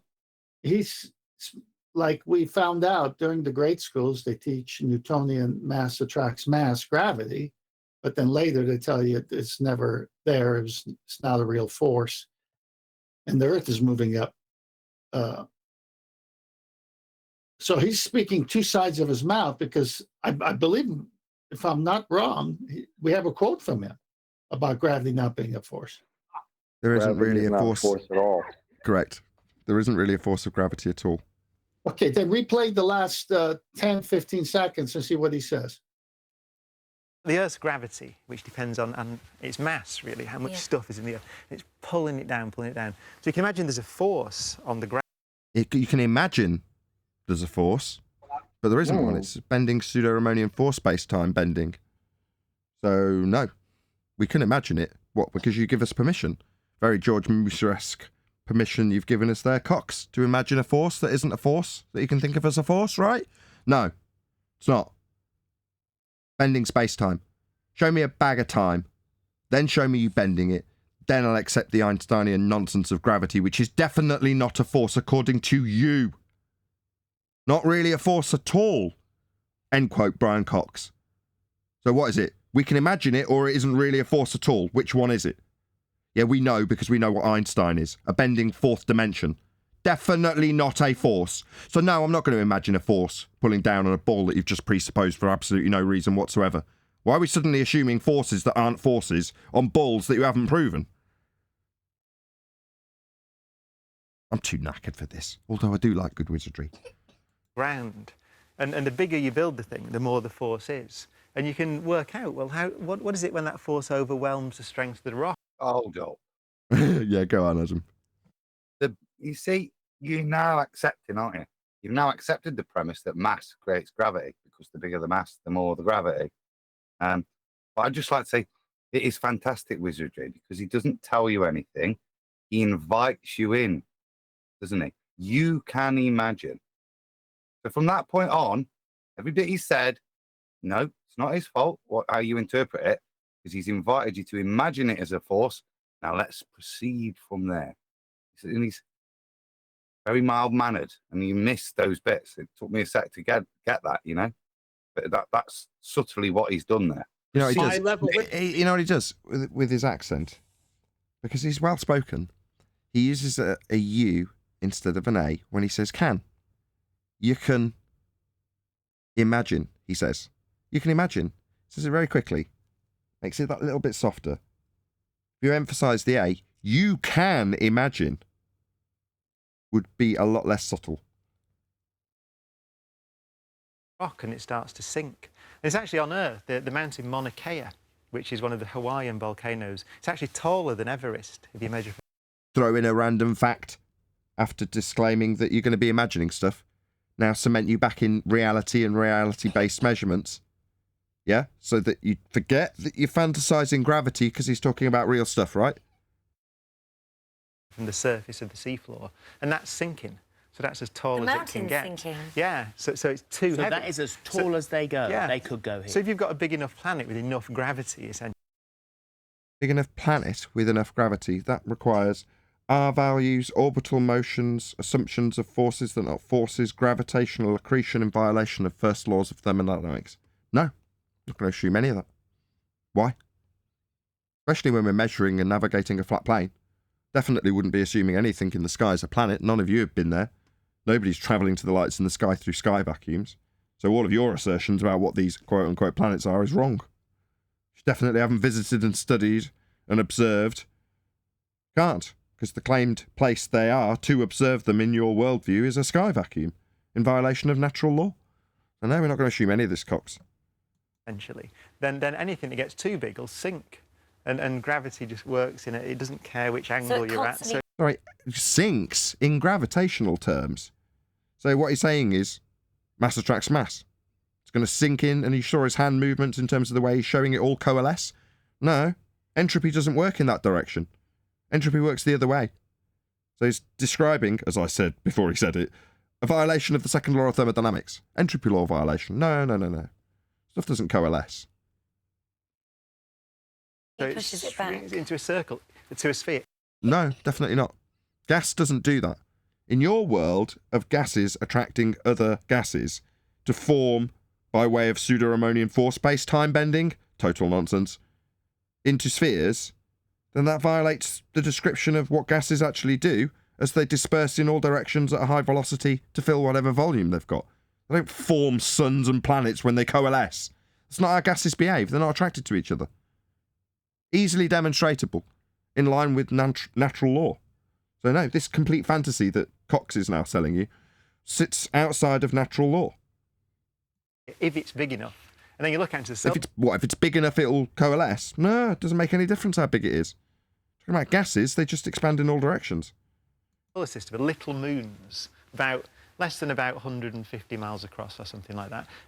Doesn't know how big they are. To make any assertion about the size and scale of any moons moving around planets, this is lights in the sky that he observes, he'll need to apply several presuppositions, one of which would be that Earth is a sphere.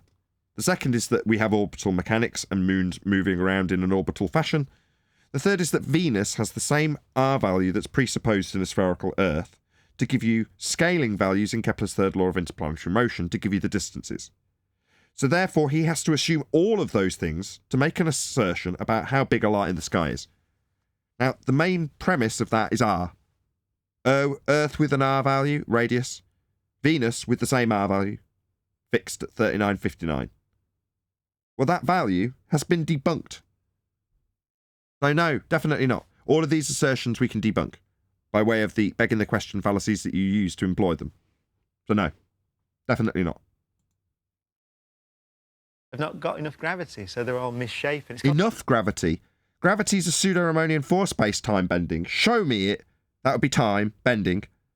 Then qualify it with how much. How many time bendings are you going to put in this bag that you show me when you qualify how much of it you've got? No, there isn't a qualifiable amount of gravity in pseudo-force-based time. This is for tense potato, this next line. Called the potato radius. What? The potato radius? No, definitely not. You see, Brian made this really clear yesterday in our discussions with Bev Try Thinking, when he was explaining how the maps are actually developed, with angle measurements working their way across the map with something we describe as latitude lines. And they're areas of equal elevation measured from Polaris as it drops to the horizon. Now, if you bastardise in any way or change the radius of Earth, they don't work. It all goes out the window, has to be fixed. What's he talking about? Potato radius. Smug git. Check out that teeth, man. So you get That's potato shapes. I can say that one. With the potato radius. Show us with the Oh yeah. So well, the way that I demonstrated it, you just wanted to get messy, don't you? We did. So, What the hell's he babbling about? If Earth had a potato radius, then it wouldn't work with any of the maps. Because they're back-engineered elevation angle measurements to Polaris to develop them. So it can't have anything Maybe other than a radius of 3959 as asserted, something we can debunk. What's he babbling about? Maybe he's just bringing all his chips in for the final bet. So the way that we demonstrated it in the program is say, so what am I doing? If I want to make that into a ball, then I have to apply enough force to overcome the... If I don't apply enough force, then it'll... So in your physical example with some sand, you need force. Gravity isn't going to give you that, though, is it? Gravity isn't a force. There isn't really a force of gravity at all. End quote, Brian Cox. So what's forcing it? Bending space-time? No, time's a convention.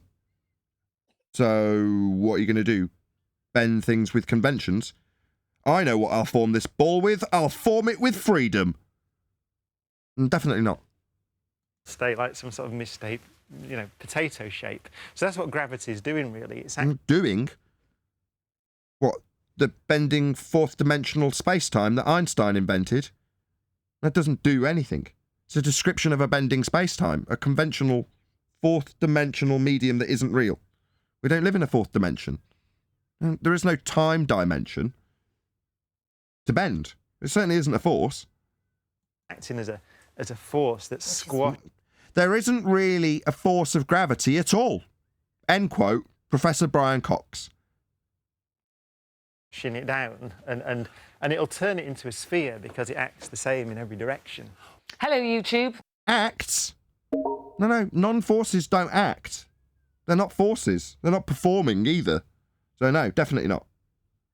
Is that the end, presumably, as they're cutting away to a plug for something else and Cox isn't on screen? Was that it? Did it end on that potato-based baseless assertion? Just play through the commercial or fast forward. For more of the same, just click here and don't forget. I accidentally punched him in the face once. No, I don't think there's anything else. All right. That's it. So just a baseless assertion at the end about potato radius. Why? How does it work with the latitude lines when you're measuring elevation angle measurements to Polaris? Don't they have to sit on the map with exacting numbers? Total bullshitter.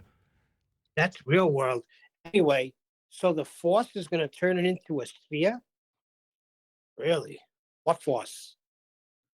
How can the same guy say there really isn't a force of gravity at all, put his hands over some sand and say gravity is doing this, when he totally says there isn't a force?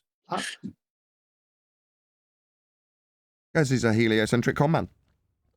But with that, I'm going to say a huge, massive, enormous thank you, first and foremost, to both Discord and G+ panels for making today's live show possible. If you are watching this on either Nathan Oakley 1980 or Nathan Oakley premiering streams, then stay tuned, as there will be an after show to follow.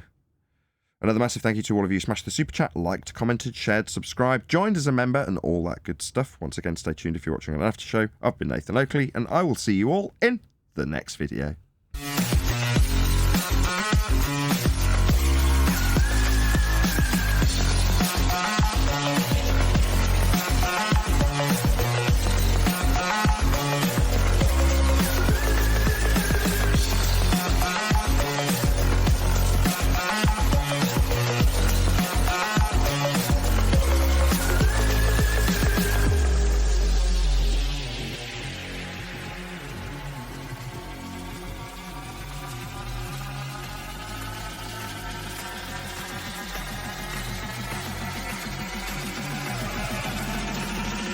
come with me.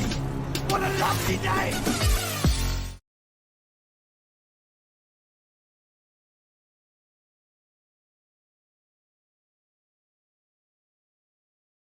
Transitioning. That was good. It thinks it's flat. Is that what happens with terrestrial refraction? I like cocks. Transitioning to a bigger ball. Cocks is good. We should have more cocks. No, the Earth is transitioning. It thinks it knows it's flat. It was just Too many in the hen house. Now, it's going to take a bit of adapting to figure out the subtly different type of wizardry. I mean, obviously, it's all going to sort of point in the same direction as all of them. But, yeah, I quite enjoyed that. Yeah, he's the wizard on the next level with that. He's got the English accent, so you're lured in by that. I know we in the States are. And then he's just got a lot of BS. Maybe that other video when he said that gravity, there's no such thing as gravity. Gravity is not a force at all. Maybe that wasn't canon at the time. And this video, I don't know which one's earlier or later produced, but yeah, maybe that the story is changing and that's not canon anymore. Yeah, it don't matter, no chocolate. They can say whatever they want. They know it. They know it. they went from flat to sphere, now to round. What's the next one? They went to potato. Looping Earth. Don't forget we got pear and burger. And dick. Burgers. And that comes from the same guy. Oh, the same guy said it was pear shaped, and then he said it was a burger shape. do burgers and pears are burgers and pears shaped the same? That's a little weird. I got a better question, Chocolate. Have you ever experienced Earth as a burger or a pear? I don't know, but next time you're at a hamburger joint, they say, "Would you like cheese?" Say, "No, add a pear." Well done. Well done, guy. Oh, good one. I've never experienced Earth as a burger. That's really sizzled chocolate. Don't sizzle too much; it might melt.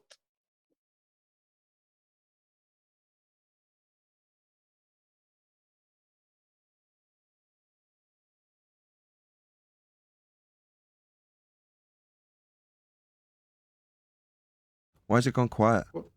Because by the way, that was a great. Because Paddy from Ireland's not here.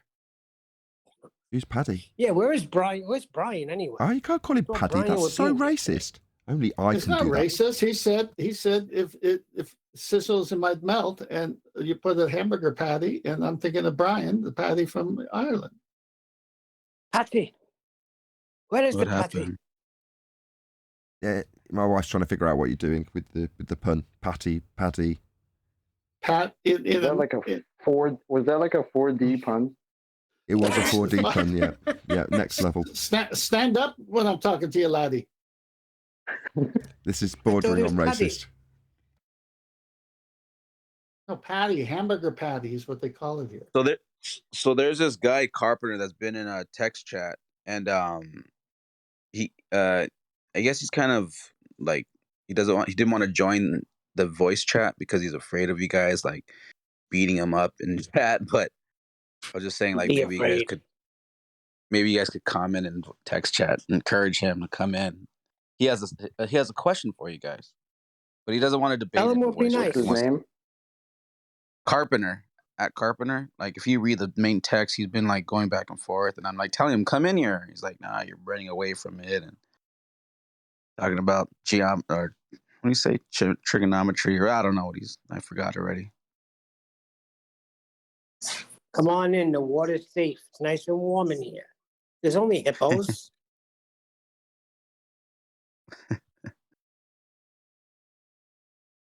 Yeah, he started like saying like, "Oh, I'm just gonna get yelled at or muted," and I'm like, "No, just respect the conversation. You'll be fine. Just bring up what you is have." he a guy? Is he a guy or a girl? What? Do you know? Is he male or Is he female? a what? Is he a male or female? I honestly don't know. The way they speak, I would assume a male. Okay, so tell women me usually have balls and get in here. What's his argument? I already told him that. What's his argument? What did he post in chat? At least tell us His that. question was its question was where is it at? What something about the 15 miles, 69 degree. Hold on, let me find it. Yeah, go get it and make it exact. Okay, Neil, Hold on. Mr. Bossy Boots. Here it is. It says that the elevation angle would not change by 1 degree for over 69 miles. And that was his claim. And I said, hey, if you want to bring that up in, voice chat, like bring it up to the panel, discuss it. What does he mean? 1 degree. 1 degree is 60 nautical miles, which is translated to 69 statute miles. So it depends which convention you want to use to describe what 1 degree is. Let's explain what 1 degree means. This is something that we didn't want to necessarily go through with Bev yesterday, but there's a conversion, right? You get a 2 for 1 out of the angle basically because of that conversion. Yes, Nathan. I'm not. It's not my question. It's not my argument. It was his. I don't even know what he's asking. I don't know what he's asking either. Our latitude. He said, if you don't believe our latitude changes by 1 degree per 69 miles, then that's your choice to reject true facts. That's what he was saying. Who said we reject that? Who said we reject that? I don't know. We've been teaching that right from the books. What's he talking about? Wait, I don't know. It's a bit of a nothing burger. Did he mean the elevation angle that required a flat Earth to get in the first place? Is that the one he means? I think that's what he's getting at. This is the reason they really don't want to join. Let's just point that out, right? Yeah. He wants to join to discuss an aspect of an elevation angle. What he doesn't want to get into is just going, right, that angle proves the flat Earth though, right? That's what he doesn't want, right? He wants to discuss the bit after the angle. Exactly. That's why I asked the question. I don't want to be burdened with the bits that prove flat Earth when they have these discussions. That's why, as much as I hate to bring it back onto this topic, that's why Bev was being forced into a position by Ruhif to give the disclaimers about what he won't attempt to use angles for. You're not going to attempt to prove this is flat, right? He might as well have telegraphed how fucking terrified he is of us using that stone cold flat Earth proof against him. When he asked Bev, you're not going to use that, are you? What, the one thing that can... You're not going to use that sword that could chop my head off, are you? Because that'll chop my head off. It's like, what? It's like in the pre-show when I posted the remarks from Mark G and how he used the intercept method and said this could only work on the globe. And then I went through what the intercept method is, and you still need an elevation angle, and it showed in the picture to get the proper positioning, line of position of your boat. So this guy here is, I mean, how many times has Brian come and told us and shown in shows he's put on YouTube that 60 nautical miles has a conversion in statute miles to 69 miles. I mean, we have never denied that.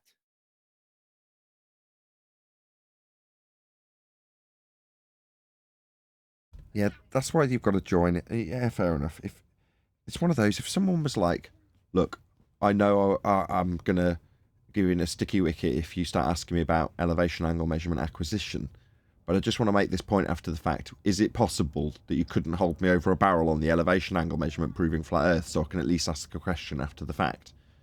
Now, obviously, it's a lot to expect a baller to do such a thing, but that's what you'd have to do. You'd have to have so much humility for us to brush past this flat Earth proof. And chances are we wouldn't get it. And not getting it, that would be the concession that Earth's flat, by the way, would mean that we'd have to stay there indefinitely. And we'd probably never get to the point he wanted to cover.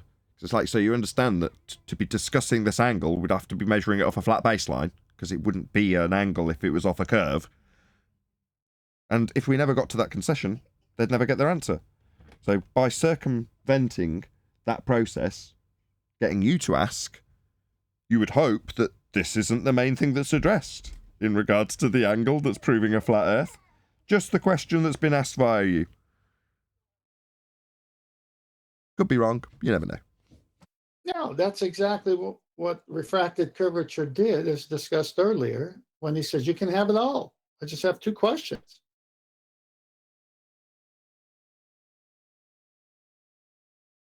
It negates everything.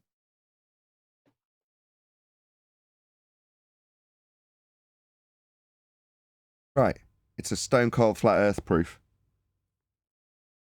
And it doesn't matter if you're an anti-flat earther or a flat earth denier.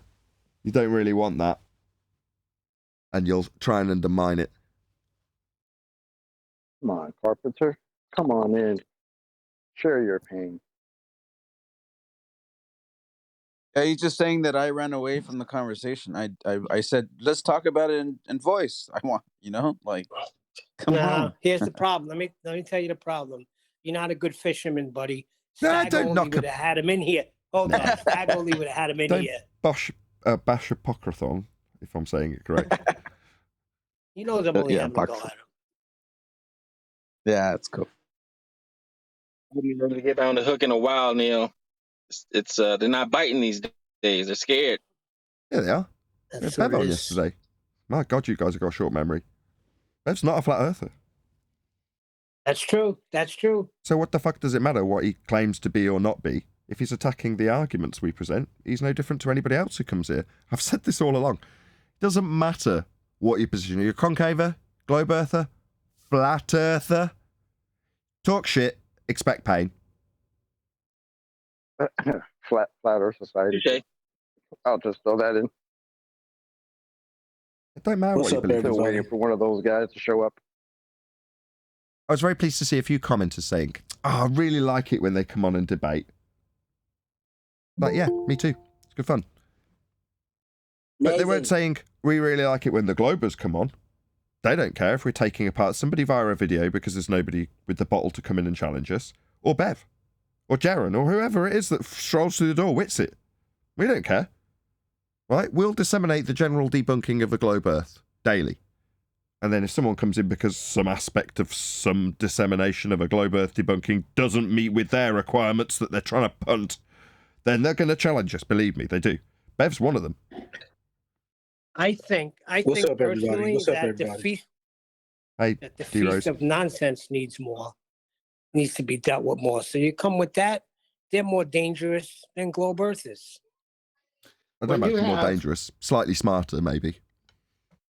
When you have in your weaponry the kill shot, the weapon of choice, take out the argument of the globe from the base. When you have that tool, and to realize that Jaren and Bob and all the others over there don't use that tool, and then you say, well, maybe they have other tools that are better. No, they call us scammers. And then you got over here what happened yesterday. But you have the tool, but you don't want to use it, but you used it to find latitude before. So, I mean, it's sad, but it's just counterproductive to what you already know, which is what Bev did. It's not by accident that when you say we're the tip of the spear as a show, is not because of pride. At least I'm not saying that. I'm saying it because we have the number one refined, number two refined, number three refined, housekeeping questions refined, arguments that destroy this lie. And why people wouldn't use those weapons and they want to go to the armory and grab a arrow with a head made out of stone. I mean, a toothpick. Or a toothpick. That's telling me something, that in this genre of scientism and globe earth, flat earth, whatever you want to call it, there's money to be made. There's egos that need to be protected. And if you're a truther, you're just going to go to the weapon, use it, and free the minds of people. But when they don't do it, there's something else, and they can do it. Maybe this is just the way they want to earn a living, or this is how they see it. That's fine. But you shouldn't say that the weapons that exist shouldn't be used and then poo-poo them. Well, I mean, you can do whatever you like, but expect us to take that shit to pieces based on its lack of merits and point out how your own contradictions and lies about what you can and cannot do with angles are going to be highlighted against your current nonsense trying to undermine us, if it's the case that that particular nonsense is put in our direction, subtly or otherwise. Well, let me just summarize it.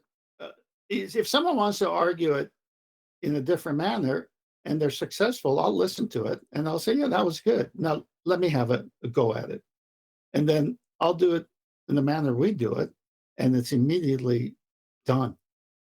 They should say, well done, that was good too. That's all we're looking for. Well done, that was good too. But we're not even getting that.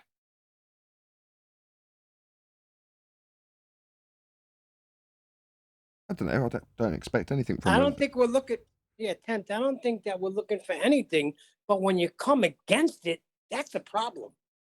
No, my example is in a perfect world, that's what should happen. But because that's not happening, there's something else at play. I don't know the motives. I don't understand it, quite frankly, why people contradict themselves and won't see it or correct themselves across the board. A lot of projections going on. I'm just interested in one thing, and that's getting scientism, this religion of heliocentrism, out and let people see the veil that's covering their eyes. Because it's put there for a reason.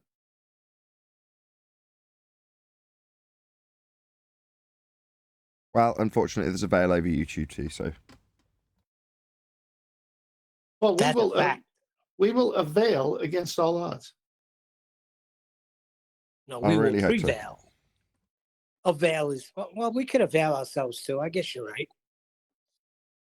Well, you're right too. I availed myself to a little task, but I just disappeared. All that Brian Cox chat got me reminiscing about a video I saw years ago of him waffling and losing it in a restaurant or a pub. I've posted it, Nathan. It's 3 minutes long. Coxie explaining gravitational waves to a gentleman who's. So this is a long time ago. So he's not a flat earther. He's just someone that's challenging the rhetoric and trying to get clarity on gravitational wave. Really? Yeah. So, and losing his temper. It's quite good. I put it in your Skype room now. What do you mean by what happens as a wave goes through the space-time? Do you want me to incorporate that into the answer? No, but I just want to know.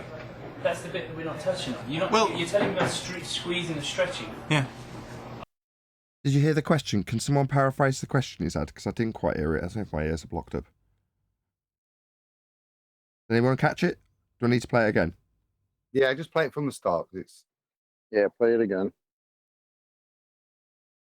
As a wave goes through the space-time. Do you want me to incorporate that into the answer? No, but I just want to know.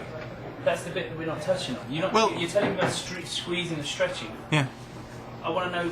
Take me one simpler than that. All right, so as a wave came through here, the space here would expand and contract, and expand and contract, expand and contract. It would be a moving, stretching and squashing of space.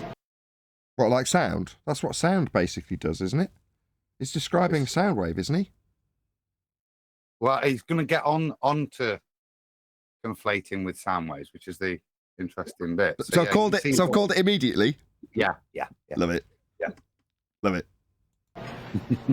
That's what it is. So if you took flat, if you made something into a bend, you've actually stretched it, and now you're moving that bend through the space-time. So he's asking how you can stretch and bend and form and dilate and all the things that we point out is bollocks when you've got a fourth dimensional medium that doesn't exist. How'd you bend a fourth dimensional medium? He's asking basically similar stuff to we're asking, right? He's not a flat earther, but he understands bullshit when he hears it. Yeah, and he's trying to relate how that and time, this bending of space-time, what impact does that have in terms of the physical reality? So Coxie explain, because he corrects him now.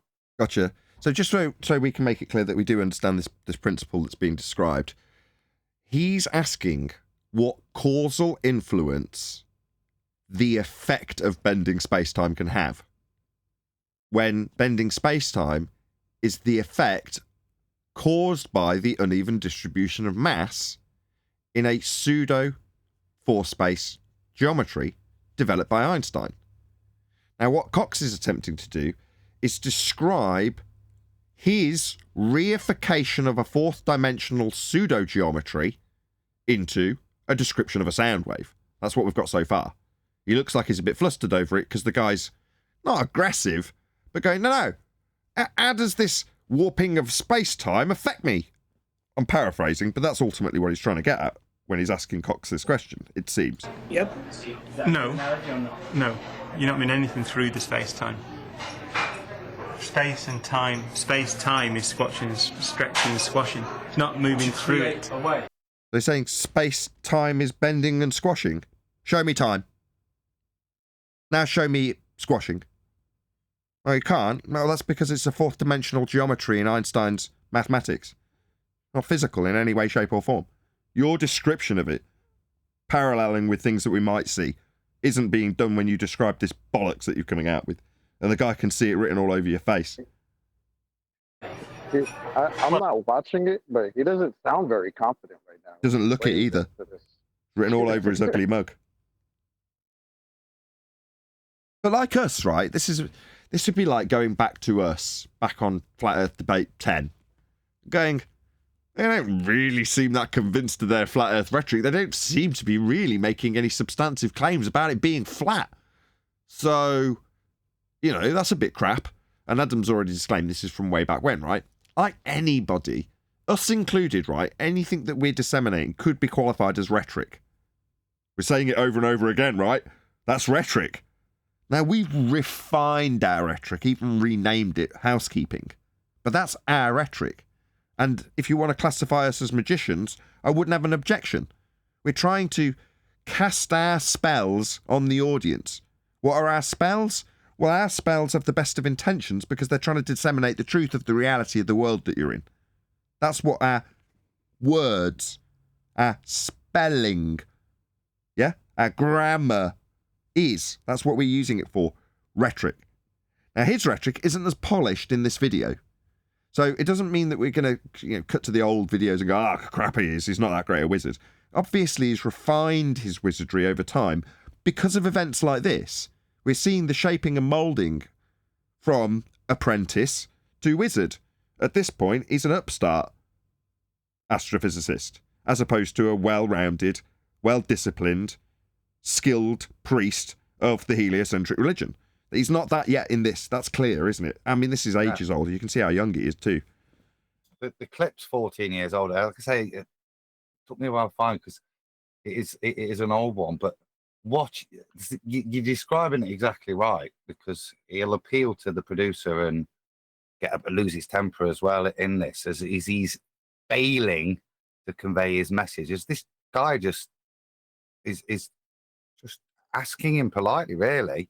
He's getting a bit aggressive, but not because he's not getting his answer. He's asking him in all honesty, and Cox is just reverting to type. Well, keep playing then. Well, it's a moving stretch and squash. So the space here stretches and squashes, stretches, squash, squash. It's moving along. No, that's what sound does in air. I can't see that as a wave. Tough. Help me make that into a wave. Oh, there you go. I can make it into a wave. Just get a speaker. Listen to the professional response. Tough. Huh? He did say tough, didn't he? Tough. As a wave comes through, does the top bit compress and the bottom bit stretch? Are you being weird now? Are you trying? No, he's asking you how you bend time, right? Now, in spite of him being a good magician, if we were ever to be in front of Cox, it's the exact same barrel I'd hold him over. Yeah, show me time. Now show me you bending it. This is not time.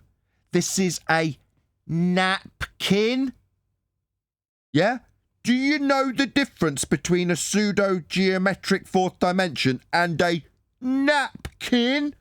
Because you're bending a napkin. Dumbo. Yeah, that's what I'd get now. But I would assume that, actually, if I was in front of Cox, he'd have a much more skilled way of leading the conversation into this discussion rather than being led by the guy who's talking to him, which is what's actually happening, right? The guy in charge is the guy asking the questions, not Cox. No, I'm trying to work out the wave. I need to go back one step. You can't just tell me that a wave comes through and this happens and that happens. Why? Because when I sit on a wave, my board gets pushed forward. What is a wave? Yeah, that's because you're describing a physical wave and I'm describing a pseudo fourth dimension. That's why, while holding a napkin. Look at his face. He's scared. He's trying to get him to define where this wave sits in his reality. And Coxie can't, can he? So he's saying, am I on the wave? Am I riding the wave? And that's where he's getting frustrated. He's only asking for him to tell him where this wave is applicable. He's doing a good job, actually. He's just asking the simple question. Where do we see a fourth-dimensional pseudo-force space wave? This napkin ends Sort of like what we do. Yeah. you want to actually describe what a wave is in a sentence. No, that's all the maths does. Describes the pseudo-force space wave in this instance. Or dilation. Or bending. Right? That's all it does. It's just a description. Reverse the burden on the guy? Yeah, he's flipped the burden, yeah. Just saying that when a wave comes through, what happens is this bit gets squashed and this bit gets stretched. No. No. No. So That's not what Why is he saying no? That's what he just told him. He literally showed something compressing and then increasing in size with his hands. He's It's like being on Flat Earth Debate. This is a good pick, Adam. So he's just paraphrased back what you said to you, Cox. He's just paraphrased your own words and you're saying no. Is it because when you hear it back it sounds absurd? I would suspect so. A wave is. What is a wave? A water wave. No, it's wave. What's a wave? No, a pseudo-force space wave. Surprisingly, the subject matter's about gravity. Right? In the title, it says Dr. Brian Cox tries to explain a gravity wave. So when he says, well, what's the wave? He says, what, a water wave? It's like, what, you're going to juxtapose something that isn't the gravity wave you're being asked with something physical that actually makes a wave shape? After describing how sound might behave. Yeah, man, this is great, Adam. Where did you find this? A wave is a disturbance that moves, right? But it's exactly the same as a water wave. What happens in a water wave is not that some... Well, sorry, a water wave? No, that would be something with three-dimensionality that you can physically touch and experience. Yeah? Now, if you're going to study that water wave as a phenomena, you'd put it through the scientific method to try and establish the cause of that wave. That'd be perfectly reasonable and well within the purview of scientific method. However, you're talking about the mathematical reification of Einstein's pseudo-force space-time bending. That's what you're talking about. So how are you going to compare this to a physical wave? You can't. A wave would be described with a Euclidean 3-space. Definitely not a pseudo-Riemannian 4-space. So you're juxtaposing something with a geometry that isn't compatible, Cox. Something moves. No. Doesn't move. The water... A total doublespeak. Something moves, it doesn't move. Total doublespeak. Say that again. Where are we at? What's the time on this? 2:03. Go back a couple of seconds. Moves. No. Doesn't move. The water molecules go up and down. It's the same as a sound wave, right? Sound waves don't move air. It does. What do you think the cone's doing when it moves out? This guy's a complete twat. I knew you'd like this bit. Right. Okay. They vibrate. Vibrate what? The air? Clown is total double speaker. You just contradicted yourself in one breath. My God. Dear. Transverse to... Yeah, he's got a lot more refined. When we cover more Cox, it'll be a lot more refined than this. Well, better be. I do like that a normie got him under pressure, though. I don't think this is a normie. Basic questions. I don't think this is a normie, is it? This guy. It might be. Might be just a person asking questions, trying to understand. Like I used to be before I called myself a flat earther. Maybe he is. Looking at. Yeah, he's looking at this. He's like, this doesn't make any sense. Explain this to me, Mr. Professor Cox. and he's not having a very good time with it. So it's pretty funny. It really doesn't say a great deal about it in the info box. There, here we go. Dr. Brian Cox tries to explain to his TV producer what is a gravitational wave. So this is his producer challenging him. So someone quite close to him. It's not even just a regular normie, it's his producer. Yeah. So, his wizardry is getting too good. This isn't the first time. Producers don't understand anymore. I've got an example of this. It's one of the videos that's actually done quite well on my channel, surprisingly, where Dr. Cox is travelling to the observatory that fires up lasers and claims to get a bounce back so they can calculate with R and the assumptions of sphere Earth the distance to the moon, right? And while they're on the way up there, the producer in that instance is trying to explain to Cox how that's important in selling the idea that we've been to the moon, because Cox ain't getting it.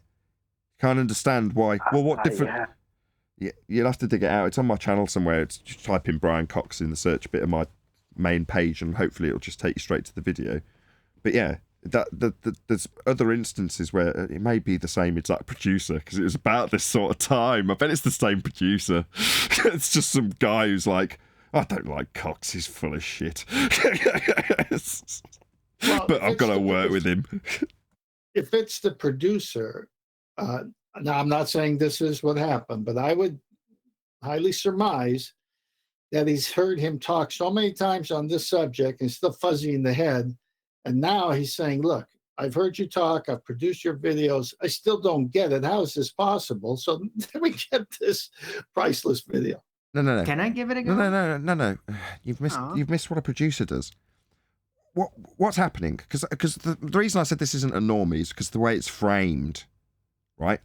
This is framed to make Cox look good. And the producer's job is to make Cox look good, not bad. Now, some producers, like this guy, will try and challenge their talent to produce a better result. In other words, if they've done a take and they say to Cox, just describe what a bending, waving gravity is. He goes, all right. Well, it's kind of like this napkin and kind of squashes and pulls apart. The producer's going to sit there and go, this sounds shite. I don't believe you. Right? And then we'll try and egg him on to refine his argument. So in some ways, when people describe people as having handlers, that's what he's doing. The producer's job is to do that. He's handling his talent to get... 100% right. Do you follow where I'm going? Yeah, this is they're filming in Tucson, Arizona. So he's gone off to do one of these specials, and this looks like a working breakfast or something, doesn't it? Where he's this will go into a behind the scenes or something, right? Yeah. What's your timestamp, Nathan? Just for the guys in 2:14. 2:14. Oh. To the direction of motion. So now so that is a distortion. It was very difficult to explain. In this section, you don't want to speak about gravitational waves. Again, it's heavily produced. So after he said this is difficult to explain, there was a not so obvious as the one on this morning, but a jump cut. So they've obviously hacked out a section where he babbles his way through something that was obviously, quote, very difficult to explain, which is why this conversation's happening. But they've cut that out. So now we're back on, all right, it's a bit more refined here, so this bit's made the cut, the other bit didn't. Well, that means this is the incomplete best bit. then. Yeah, that means this will be the good bit. Exactly, Adam, you're getting it. So it's just a bunch of babbling. It's not actually a full explanation, because if it was, why would you cut it? Just to make him look better, because the bits that have been cut are so bad, they couldn't be included. Exactly. Then it's more like he's reviewing something, not trying to explain something, right? Because if you want to explain something, you have to add all of it. He kind of gave the disclaimer, though. It's kind of hard to explain. Well, obviously, you're not going to get a very good explanation after saying that, right? Yes, precisely. So that bit's all been hacked out. But now it seems like, well, it's difficult to explain. Cut to him explaining it really concisely. No, I want to know what a ripple in space-time would mean to this sandwich. But now we've got the concise summary of what's being asked, right? Cox is nodding along. Space-time would mean to this sandwich. This is brilliant. That, mate, is, to me, worthy of a flat Earth debate. So, Dr. Cox, I want to know what space-time means to this sandwich. Is just brilliant. Because his face goes, oh, watch his face. It's, he's just thrown.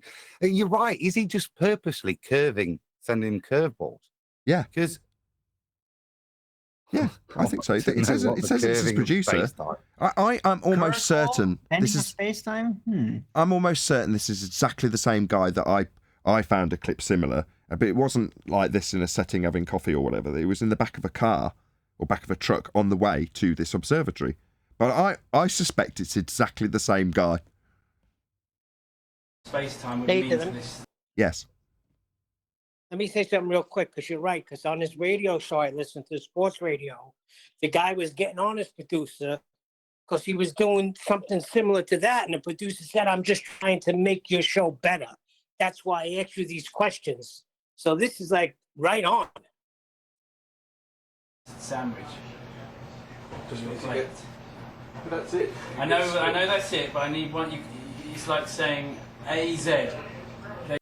I need one where you're saying...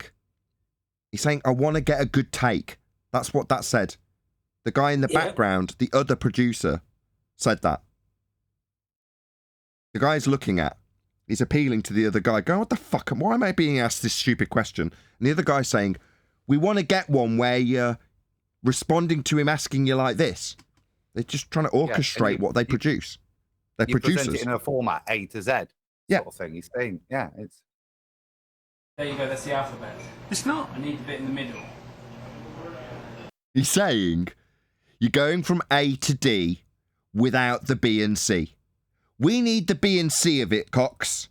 So give us the bit in between you saying there's a bending fourth dimensional space-time region that affects us, and they're doing an absolute shite job of describing sound waves.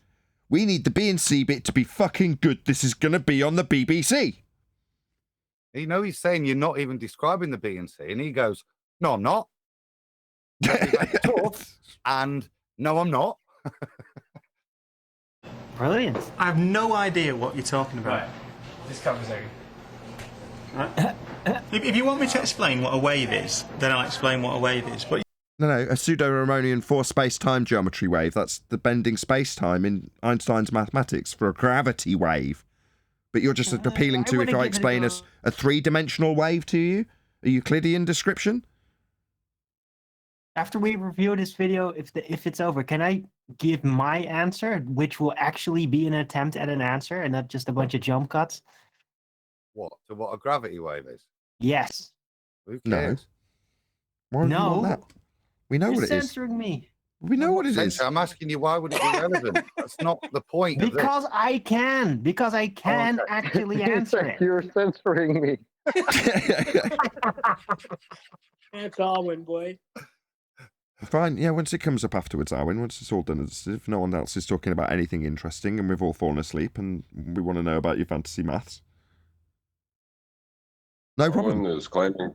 Yes, you do. I know what Arwen wants to do. He just wants to prove, which I don't doubt for 1 minute, that he can do a better job than Brian Cox. We all knew that. Nobody needed to say it, Adam, but yes. Sorry. We know exactly what he wants to do. Thank you for saying that. I've got to break that down for the audience now, just because I hoped it was obvious. It probably wasn't. It was subtle till Adam said that. Arwen wants to show that he can do a better job than Cox. But we all know that. Yeah, we do know that. That's a bit sad, really. It's Arwen's self-esteem. Proving it, or people will forget. We all know you could do a better job than him, though. Arwen, why would you want to? It doesn't serve any purpose other than literally that, proving that you could do a better job of describing pseudo force space than Cox is doing. And you have training. You have to keep your skills sharp. Then why didn't you come up with the Baldwin channel? Yeah, Baldwin. Right? That would be something we'd get behind. You doing a better job of describing pseudo force space than Cox. I'd be right behind that. Every time we've said it to you previously, you're like, no, it'd drive me mad or something like that. Anyway, can we get on with this? We'll get to the end and then we'll go through it. We've only got about a minute left of the video, Owen. Okay. To me, it's obvious. If you say what I've just said that ripples in space and time move out. I've said this. So if I move, ripples expand out. Just like if I did swimming pool and I swim, waves go out. No. Pseudo four-space geometry waves. No. Time isn't a physical thing that you can bend or that you can travel on as a wave when cross-qualifying it with something that is a physical wave. Definitely not. He sounds like he's on the back foot hard with this one. this is No, bad. you just don't understand, and he's poor at explaining it. Yeah. He is on the back foot because he's poor at explaining it, but that's where the producer's skill comes in to get him to, no, I want to appeal to you to understand it. It's like, yeah, the producer in this instance represents the audience. And he's saying, as an audience member, I don't follow where this is going. You need to refine it better. Now, that is, technically speaking, just challenging him on it, but that isn't because he wants to make Cox look bad. On the contrary. Although Cox doesn't understand that because he's immature in his career at this point. So, if one of those waves come through here, what happens? Space and time stretch and stretch. It moves through. So it passes through here, that does that, and that does that. Why is that not obvious? Wow. Ricky, man. What? Maybe some more hand movements. Abracadabra, baby. Full on Tommy Cooper, that one, isn't it? Them hands. Just not enough hand movement. Listen, that was that, and this is this, and that was that. Do you get it, thickos? That was dire. I don't understand. Can someone else other than him tell me that this is incorrect? Wow. Yeah, it What did go the out on the hell is BBC. this? This is hilarious. That's the third one. Insult to the guy that's asking him a simple question, and now he's a tough, whatever it was, and now he's appealing to somebody else to say, this guy's really thick, he doesn't understand me. Somebody tell me that I'm not the thick one. It's just like Rumpus asking. Remember how Rumpus would used to ask, like, oh, maybe try to address Arwen, like, oh, he has a good question in the middle of a grilling, right? And that's what's happening to him right now. So he's like, hey, can somebody else ask me a question because I'm stuck here?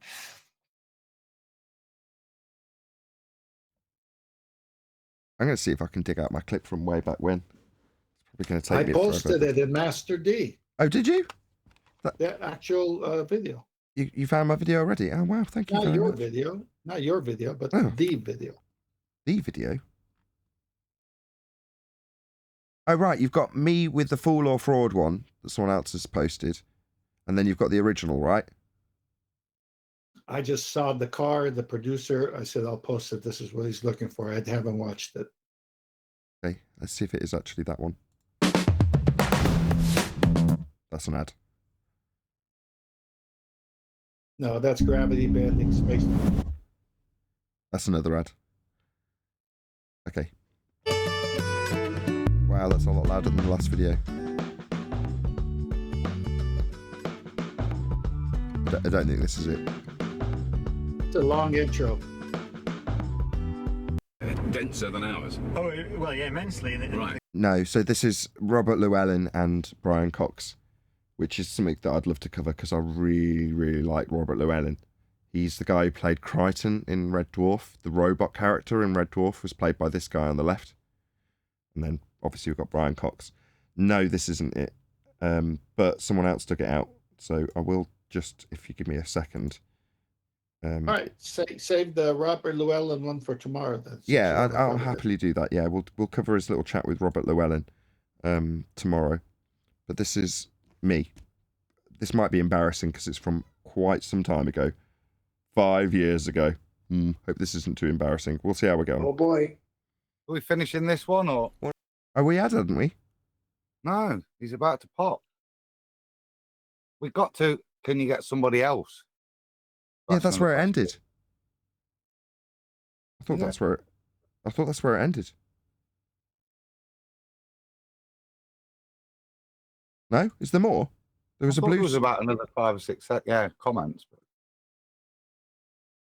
Okay, I'll just go and get that one up again. It better be good. I better be right now. You interrupted Nathan from 5 years ago. Time traveling. No, it's just a plug. Watch Brian Cox. Earth is. Oh, apologies then. Got my hopes up for something extra specially good there. I thought there was, but that's okay. Really bad. One of my very earliest Must have been that videos last was glass picking of wine. apart a Brian Cox road trip video. And in the video, he has a director explaining to him that there is a purpose in going to an observatory to point out to any non-believers that, of course, we have been to the moon. Now, my attitudes towards people like Brian Cox have changed considerably during my time in the flat earth arena, and that is to say that all of us have been deceived, including Brian Cox. And Brian Cox is the poster child for flat earth ridicule. He's held up as a fraud and a liar quite frequently, and in this clip you'll see quite obviously that he's not perpetrating any deception, at least in his own mind. Obviously he is. He's deceiving the world with a lie that has been perpetrated for a very long time, to the point that he hasn't actually realised that he's perpetrating a lie. And it's pretty much as simple as that. You'll hear the director lead him and explain, after finding out that he hasn't actually read the script in the first place, but lead him to express why they are going to where they're going. And where they're going is to an observatory that measures the distance to the moon using the reflectors that were left there during the Apollo program. My point being that Brian Cox, and maybe even people like Neil deGrasse Tyson, regardless of his Masonic handshakes and bro hugs, may very well be unaware that this deception has been perpetrated. And I said in a recent hangout that Brian Cox... No, Nathan from the past, you fucking moron. I was about to put in there, but again, no, because and to defend you, because at this point you're not sure. We don't know. You've not got the 5 years of watching the lies. You're looking at them thinking, are they just genuine idiots, genuine guys that believe it, and then are they just normies? Yeah. Yeah, you were an apprentice back You then. don't- Now you are a full-fledged mechanic. Look And at an what we've optimist. just been discussing about Cox, how he's had to refine his art, and how we commend deGrasse. You don't get that knowledge without watching these magicians properly. And I don't think back then I was watching them and certainly wasn't scrutinizing them. So I wouldn't have been able, I think if I'm being honest, to make that aspersion. I would now. Right. Right, because back then there weren't so many developments from our side which would make them reveal their true nature, right? Correct. Like, oh no, we never claimed a geometric horizon. This was all before that, so we hadn't seen how devious they could get yet. Right. You are saying you're suspicious of him still. True. Yeah. Cox would undoubtedly be a fantastic ally if he wasn't being ridiculed continually by flat earthers. Like everyone else, he needs to wake up to the deception that's been perpetrated, foisted upon him as it was foisted upon me, and rather than maybe holding him up as a sacrificial lamb or a celebrity to be beaten upon by a... Yeah, he's not, he's a priest. Yeah, I know better now. As a liar, we should actually perhaps appeal to people like Brian Cox with a truthful message rather than pointing out his fraudulent one. Anyway, I'll play out the clip. Hopefully I won't get any sort of copyright strikes, as I am absolutely putting it up for the purposes of criticism. I've been Nathan Oakley. I'll see you all in the next video. Yeah, but Nathan, is he a priest by design? Where are we going? Or is he There are some, no, I'm saying it on camera. There are so many things that you could talk about, right? You could talk about, oh, I don't know, fuck it. It's bollocks. The moon landings happened, and it's nonsensical. It's like saying, was America ever discovered? Right? Well, yes, it was. Did we work out how to... Did we discover penicillin? Yes. Did we go to the moon? Yes. Already, just in this video, this is a more recent video because he looks older. And you can tell already that he's refined his craft a little bit. So it may not be the same producer, director, whatever. But you can certainly tell that Cox has got a little bit better. Can we all tell straight away? Hang on. What This is, I'm sorry, but this reminds me of Neil deGrasse Tyson saying, you see the amount of paperwork that they have to do? Yeah, he's making an agreement ladder with you as the audience, isn't he? I mean, discovering America and penicillin is the same thing as violating natural law. Yeah. That's the enemy. I mean, Neil deGrasse. Or use in debating it anymore. Right. Tell me where we're going in the respect to the fact that ultimately this completely proves the fact that they went there. Well, first of all, I don't even accept that it needs proving because you've got to be a complete moron to. So straight away, the motivation of the director or producer or whatever it is we've got to sell going to the moon to the audience, Cox. Sell me. And response, well, you've got to be a moron not to believe it. It's like, oh, don't you get what you're supposed to be doing here, wizard? You're supposed to be selling it. So you need to sell me the notion that this proves we went to the moon. Anyway, but remember, if you don't hear my question, your answer doesn't make any sense whatsoever. Yeah, right. Are you really suggesting that in this program, a scientific documentary program? Not scientific. Nothing in this program will have been scientific. He won't have done any science. He won't have established cause and effect reasoning. He won't have studied natural phenomena. None of what he's doing science. But he's appealing to it, but rather than answering the question to do what the producer wants, which is convince the audience we went to the moon, he's saying, in this day and age, you really think we need convincing? What, because you are? No, you need to be the convincer. He just doesn't get it at this stage of his career, what his purpose in life is. Sell it to me, baby. Well, I would say that I don't know if what we're calling wizardry is just levels of indoctrination to them and how much further they've fallen into the rhetoric. So in the beginning of it, you're not going to be that good at it, but the more you stick with it and further you go in your indoctrination, you're going to get up to those levels if you believe it. About gravity, you're going to even mention the words. Could it have been true that the moon landings were faked? Well, the script that I wrote. Wow, I didn't notice that when I watched it last time 5 years ago. The look on his face. The look on his face is one of horror. Horror and contemplation. I mean, to even think that it could be considered as fake. Yeah, Cox, yeah, it was. Second law of thermodynamics violation, sky vacuums aren't going to give you a route to the moon. My bad. Hey everyone. Hey Brian. Did he not mention gravity there? Yeah, he did, yeah. Or did I hear? Wow, cause he'd be in violation of believing the moon landings were real, wouldn't he? If he is to promote general relativity, which he was in the last video. Right, they've got very much the notion of mass attracting mass in the moon landing. Do you want to just explain why you're saying that, Brian? I know I've summarised it, but you explain it better than I. Yeah. I'll make it very simple for the audience. In the moon landing claimed footage, you see that the astronauts are jumping around with only 1/6 gravity. So they're only 1/6 their weight. They can jump up in the air and go down, land slowly and pick up heavy things, all this stuff. Whereas that's from pre-Einstein, what would have been called a force of gravity, an attraction between masses. So your weight is given to you by a force of gravity.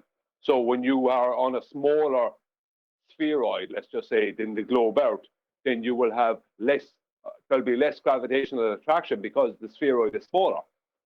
But Einstein threw all that out the window. There is no force of attraction in Einstein's relativity. There is no attraction between masses. He doesn't account for more than one mass. Weight has nothing to do with gravity or anything that's described as gravity within Einstein's relativity. So if they were to stay in line with Einstein's relativity, you wouldn't see guys in supposed spacesuits springing around as if they are nearly half weightless, because it has nothing to do with it. So within the the claimed moon landing footage, they used an old description of gravity pre-Einstein. Yet Einstein was 45, exactly, old and busted. And Einstein was 45 years before the moon landing. And they didn't use Einstein's relativity when they were making up the moon landings because there was nothing to show. You just have to show guys walking around in suits. You wouldn't see. So you're saying you're a heretic if you believe in the moon landing? You are if you're a heretic to Einstein if you believe in the moon landing. You're going against Einstein if you start just buying into the notions of gravitational attraction in the moon landing footage. Well, that isn't in line with the current rhetoric of Einstein's gravity, which I don't know about the maths in terms of the years, but however many years prior was when it was released. Or was it 1915? So, yeah, they just chose not to use pseudo-Harmonian force space-time bending for their claims of bullshit and dropping hammers on the moon and all that crap. They just chose not to use it. Yeah, I think Brian Cox obviously knows the difference, because I definitely remember seeing him in another clip describing how gravity is not a force and Einstein superseded Newton, and the Earth is actually going up at 9.8 meters per second squared. So, exactly, that's a problem, Mr. Cox. He's in this video, Chocolate, telling you that you're a moron if you don't believe in the moon landing. But he doesn't believe in them, according to his other videos. Right. Yeah, did you read it? No. There we go. Does it say something about it? Says something like it's a comedy throwaway line. I'm not saying that we're saying that it didn't happen. It's a comedy throwaway line in that, of course it bloody happened, because I fire a laser at the moon and it sends it back. So at this point, he's spoon-feeding the rhetoric to Cox to get it back into the can, to film it. He's saying, look, we need you to associate this firing of a laser at the moon with being proof that they went to there. That's what we need to get out of this. That's what he's directly told him. I'll just rewind that bit so you can hear him say it explicitly. Yeah, get back on track, wizard. It says something like it's a comedy throwaway line. I'm not saying that we're saying that it didn't happen. It's a comedy throwaway line in that, of course it bloody happened, because I fire a laser at the moon and it sends it back. It's a silly thing to have said. So, all right. Where are we going, and what does it prove or not prove, and who cares? We're going to the laser range. We're going to the lunar. We're going to the. Where are we going? Where are we going? McDonald Observatory. McDonald Observatory. Wow. That's it. That's all it was. Wow, that ending music saved the day. Well, I would like to point out something in defense of Brian Cox. Like, if someone was denying that nuclear power existed, and like you had someone who studied in that field, right, and you're a producer, and you're like, why are we going to this nuclear power plant? And there's people that say that nuclear power doesn't exist. Like, you could see that professor like laughing it off, like, you know what I mean? It's I do and I don't, because in your comparison, it's 1 for 1. It's like they're not going to the moon launch site. Well, why would we need to go to the moon launch site to prove we do moon launches? We're going to the moon. That would be the 1 for 1 comparison. He's saying, why are we going to an observatory that fires lasers at the moon? Well, we need to make it clear, Cox, the producer's stating, that what does it mean to the people watching? Where are we going? What does it mean? Well, of course we couldn't be possibly saying that we didn't go to the moon, is what I want you to say, Cox, because we're firing lasers at the moon. It's just a non sequitur. But he needs him to instill this idea of this non sequitur into Cox so Cox can verbalise it. Right, but he's not looking. I'm saying how he's looking at, or could be looking at it, is as if, because he thinks that he's doing science, or he claims that he thinks he's doing science. So, and he may have the same reaction even though he's not. What John is trying to say. But he's not even. Sorry. No, well, go on, Chocolate. I'll do after you. I understand what you mean, John, but he's not even taking it, as far as my opinion, he's not taking it with any integrity, because he's almost saying it like it's completely baffling to believe that there are people that don't believe the moon landings happen. Instead of taking it as his producer is trying to present it to him, take it as a moment to show people, even if there are people that you think are crazy that don't believe the moon landings happen, take it as a moment to teach people that it did. And he's like, it's like he's got to be coaxed by his coach to do that. It's weird.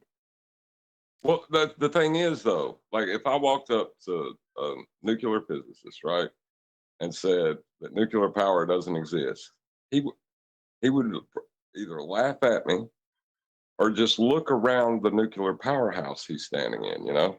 And that's kind of the reaction I see with Cox in this video is like, do I really have to prove this? I see what you're saying. You're saying his attitude is, this is absurd. It goes without saying. You're talking to an astrophysicist here. That's what you're saying his attitude is. Yes, exactly. Yeah, but John, he's not able to go and stand on the moon. No, he's but not it's able this- to prove any of these things. He's just like, you know, it just has to be real, even though he's in violation of it in all these other videos. Sorry, Dan, go on. No, that's right. It's the same as the ballers with the nautical almanac and the sextant elevation angle measurement. They go to the books, they see how it's put in there. Of course, it's a deception because the angled measurement destroys any part of the globe, but they got all the globe rhetoric and the transformative math to get the Haversine to put you on top of a sphere with the PZX triangle. They got all this stuff to convolute it with the math. And it's just like if I went to someone who's been using a sextant for 40 years, I say to him the stuff we share on the show, he's going to look at me like I'm crazy. Are you kidding? I've been using the book. It works. It shows a dingleberry. It must work on the dingleberry. Just because they got the globe Earth sketch on there, he believes it's working on the dingleberry. Ken, I have a question for you, just slightly off topic. Is the Haversine in every nautical book? I can't say that because it's the books that go with, because the nautical almanac is just where the stars are, as far as I know. I'd have to go look into it to see if there is there. But in the other books that you need for the math and all that, that's where it's described. So like when you want to do PZX triangle, where you're using the North Pole, if you're in their world, the Northern Hemisphere, the observer and the star, and you get your spherical triangle. Well, it's definitely in use there. So I'd have to look into it. Not prior to 1805, because that's when the first table was published. And before you go any further, spherical triangle. Well, there's no such thing, but I'm talking the way they talk. Oh, understood. Just want to make sure that everyone knows that that doesn't exist. That's a paradox. Oh, absolutely.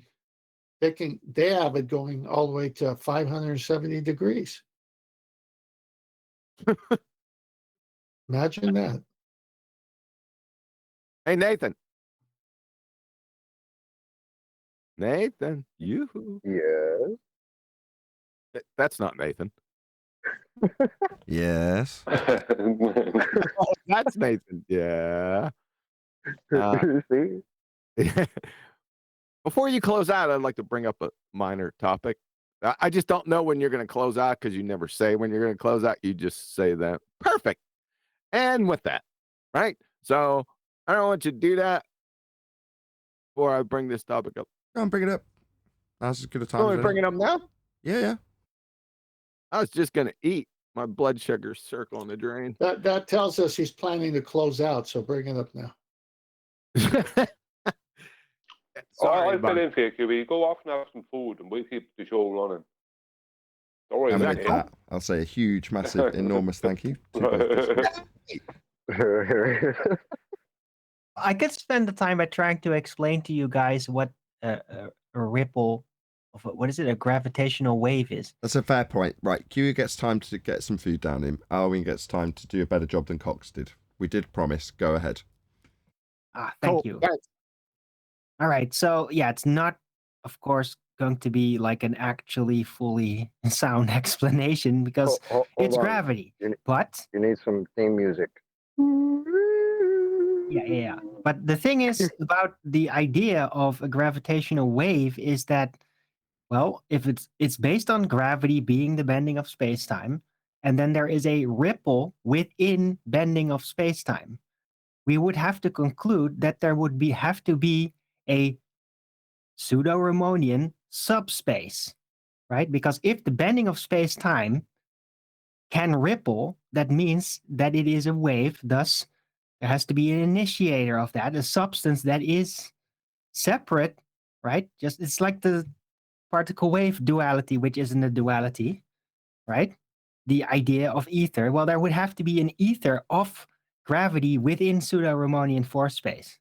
So there's like a subdimension within the subdimension of pseudo-Riemannian force space, which would allow gravity, the bending of space-time, to be a wave. That's my explanation.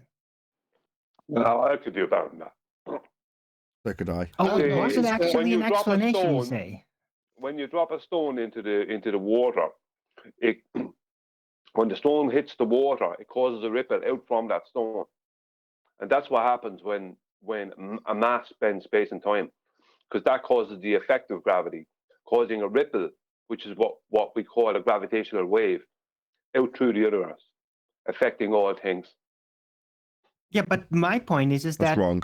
normally it's a field, right? Even pseudo-Riemannian force field is thought to be like a field. It's just another layer of all things. But it isn't, because the substance of space-time, which is the medium, can ripple. So there would have to be a subdimension. So is ether. I think you'll find it out Riemannian force space. The only way you're going to hold on, make let me just try and help you out.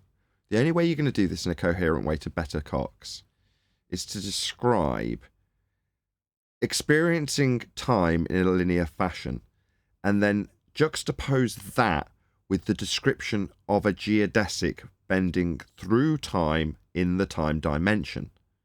Now, by doing so, what that would achieve is the non-effect of linearity being described in a time manner curving through a geodesic describable in Einstein's mathematics. That way, you can essentially have the person you're describing it to understand and appreciate that what you experience in a linear fashion is actually bending through a geodesic in a fourth dimensional space-time. Then you have to string that together in another geodesic time bending, which would also be experienced in a linear fashion. Ergo, fucking hell, man. What's going on? This is great. Ergo, a wave. My God, I was nearly at the fucking punchline. Thanks a bunch. Sorry, I'm just so impressed. I mean, that is exactly right. what I meant to say, except What you meant to say? You mean what I did say? I wasn't saying it. I was saying it. I'd even repackaged it to get you to say it.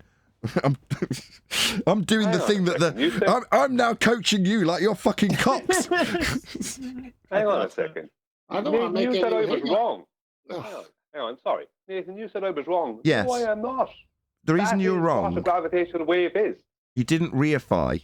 Well, you would have been right if you'd have reified the pond into the space-time dimension in the same way that the profs who do it with a stretched out sheet make the step clear that sheet that they've stretched out represents the time dimension. But you didn't take that step. You just described it in a three-dimensional ripple fashion of a physical wave moving through the lake.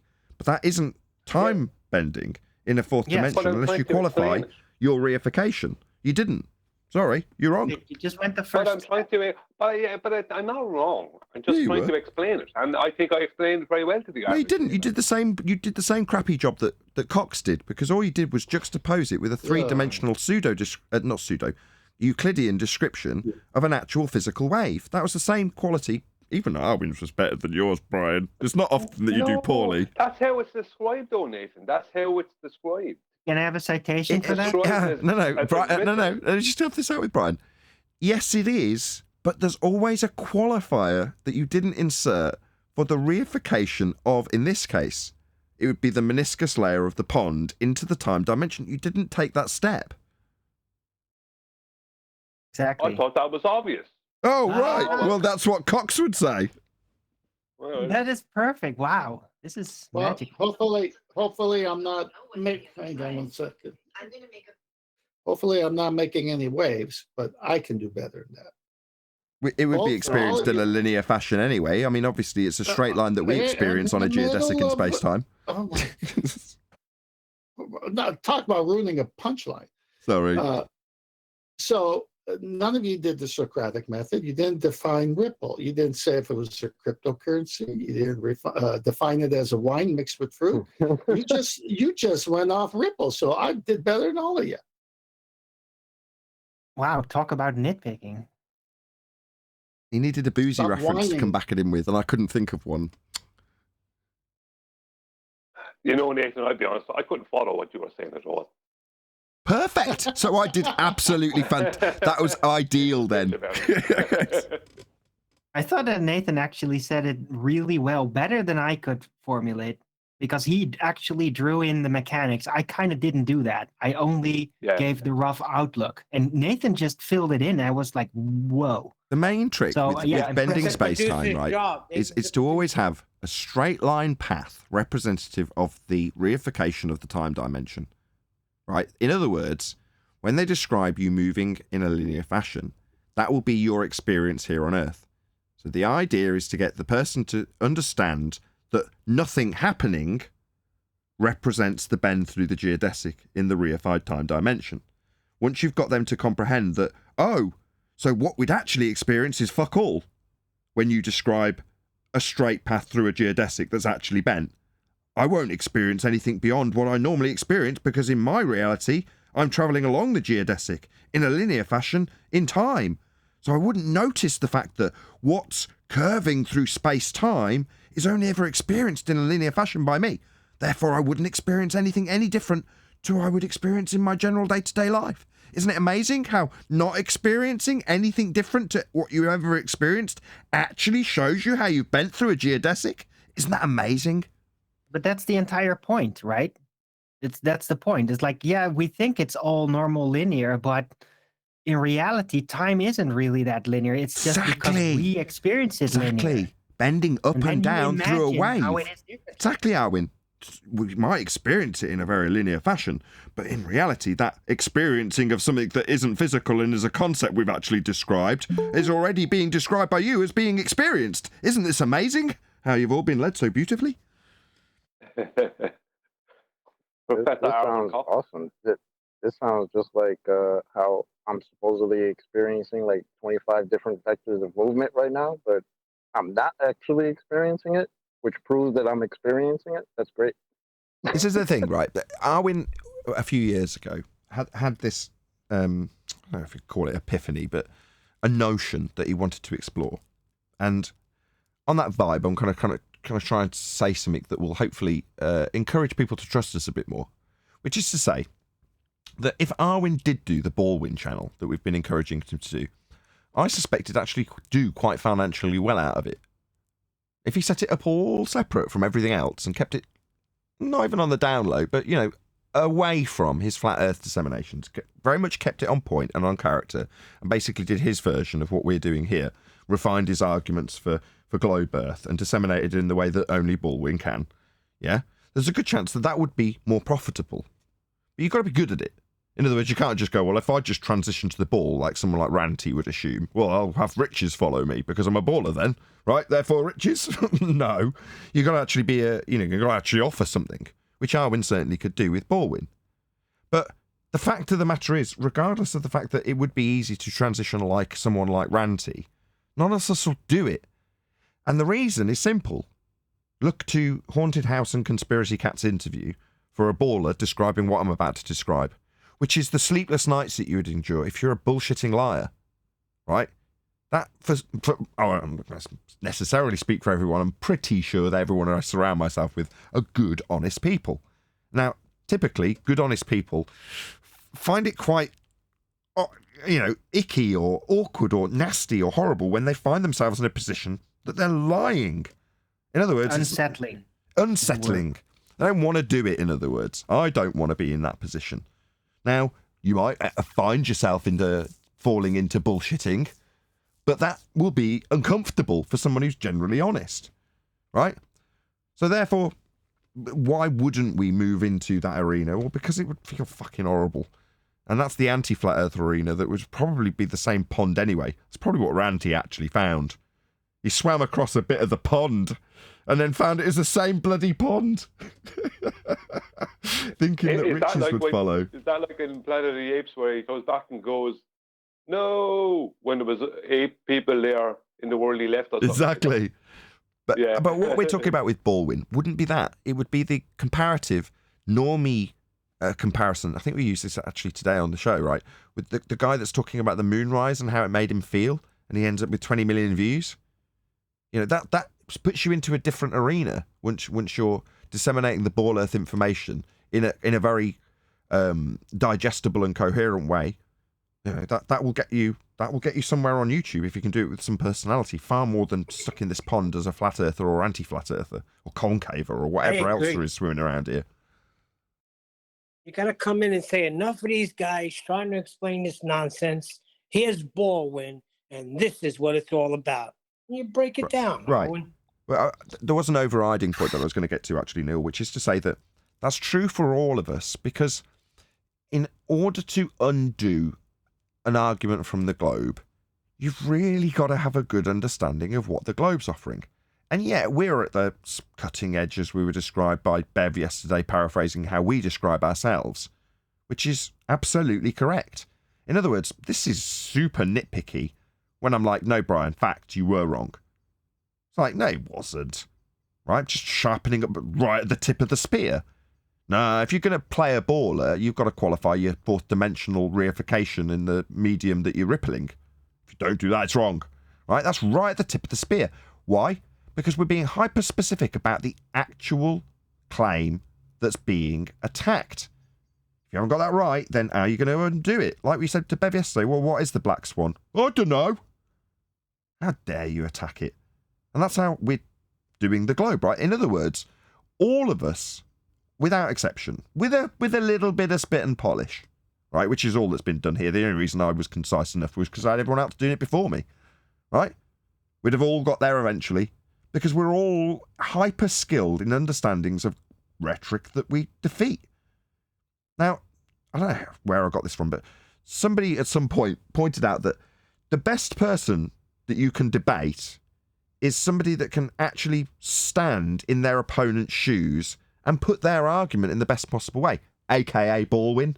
That's what Baldwin does, right? He's standing in a glober's shoes, disseminating the globe earth argument and trying to fight it as hard and as well as he can as that position, otherwise known as devil's advocate. Well, that skill only comes from being a really well-refined flat earther, which we all are. Therefore, it's not unexpected that we can do a better job than Cox can. Because he's not having to overcome his argument, he's just having to learn it with this producer egging him on, while he's like on the road that we were at the beginning of Flat Earth. But 15 years later for Cox, when he's highly refined, like on the show we did live, that he was on this morning, yeah, he's got there eventually. He's nice and skilled and can lead his two people on the panel, or whatever the hosts were considered in that regard, the people he's leading. He did a good job. Yeah, we can pull it apart, but he's much more refined than he was.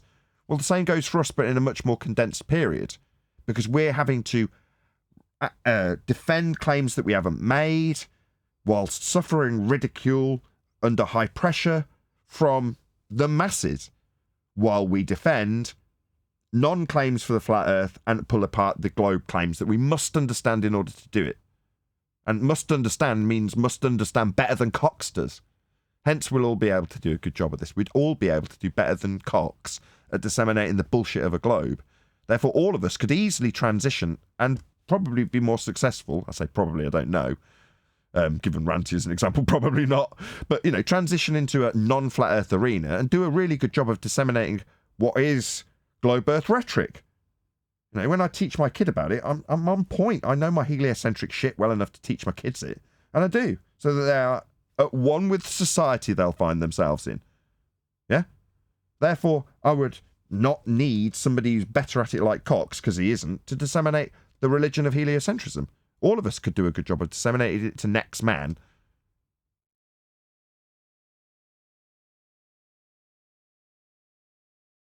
Yeah, I agree. I agree. We know our opponent's argument very well, and that way, or that's the reason why we can give their argument mostly better than them, because they don't know our arguments. Most of the board side don't know our arguments, so they can't give us our arguments like we can give it to them. We can give them theirs to them. I can confidently say, I just finish up. I can confidently say that I know their model better than 99% of them, including Brian Cox and all them. I'm not saying I know better than Brian Cox. I'm saying, including him, he'd be in that 1%.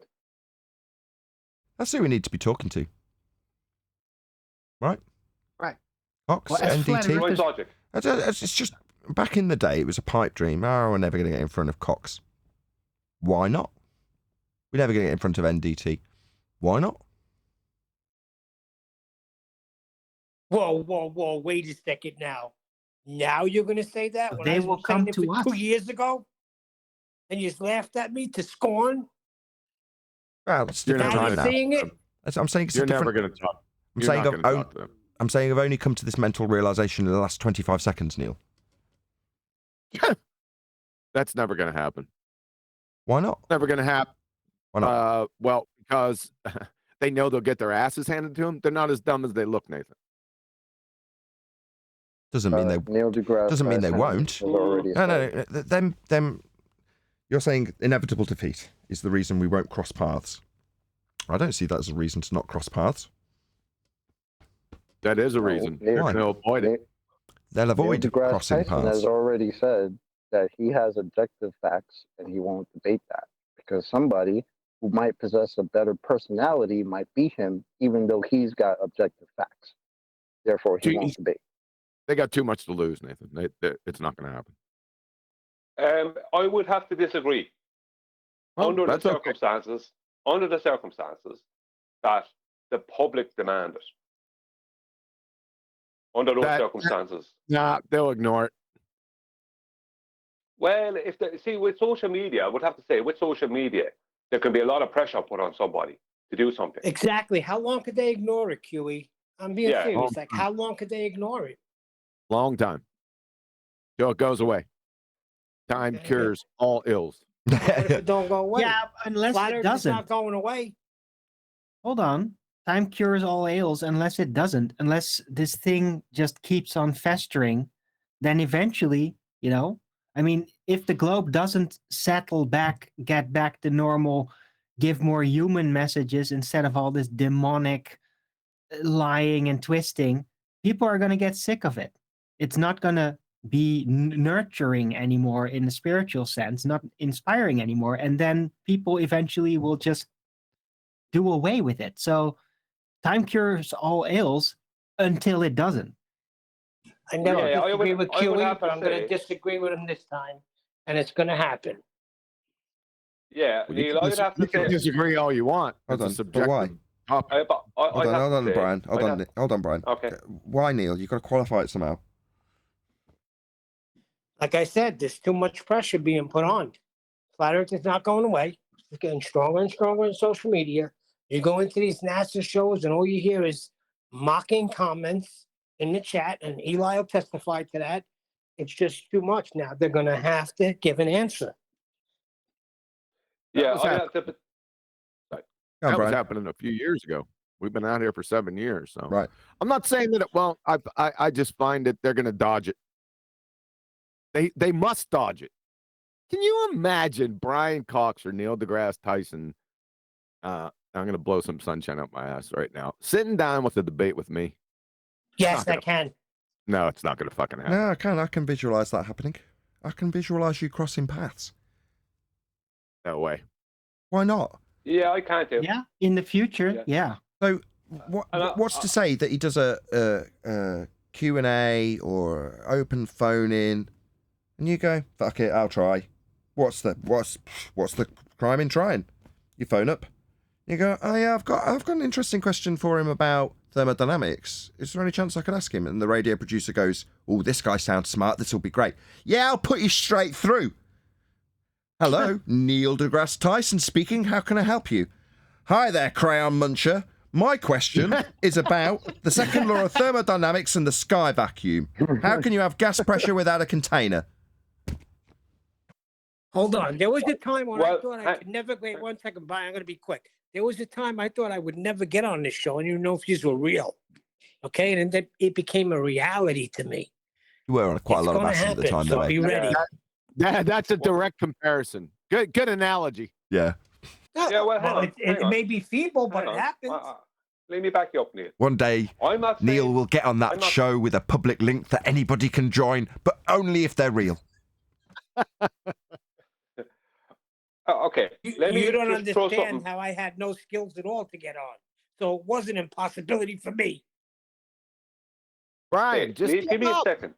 Yeah, it's about my 8th time trying to get the point out. And if I got, this happens all the time. If I could just get me point out at the start, then it would solve all this nonsense. It's like this. The only way for this to go away and for time to make it go away. Now, I'm not saying it couldn't happen, but the only way I am saying it couldn't happen. That can't happen. And the reason why is this, is for us to be completely debunked, which can't happen. Because they need a flat earth for all the things they do. So they can't debunk us. Everything proves it's flat.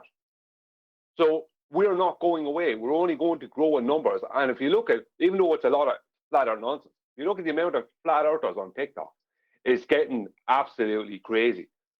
So it's only a matter of time before pressure is put. Brian Cox is not even that old of a guy. It's only a matter of time before the pressure is put on. So I mean, in this instance, I have to disagree, QE. I would say there is no escaping it.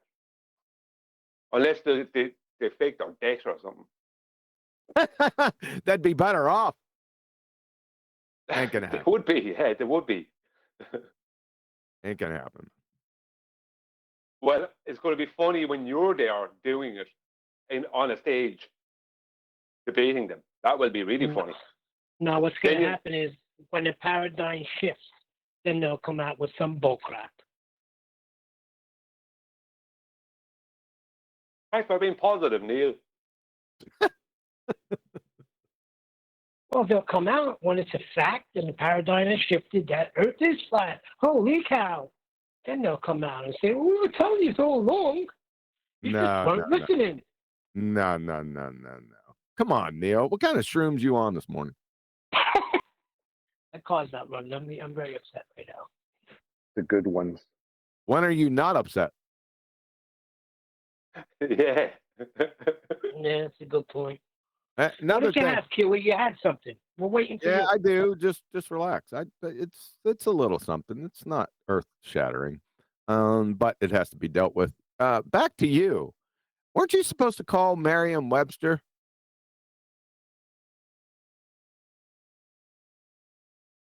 Me? Oh, get your Robert Bassano on. Yes. I was supposed to call. Oh, yeah, I did say that. Yeah, I got caught up in the move. I'm still trying to get it together here in Bama, so forgive me. But I will. When you call him there, you got to be less Italian. So what do? Get on and say, listen, you crayon muncher. What the hell's going on with these definitions? No, you're you changing? don't do that. Change the freaking word. You don't do that. That's going to ruin everything. You call him a knuckle dragging window licker. That's much better.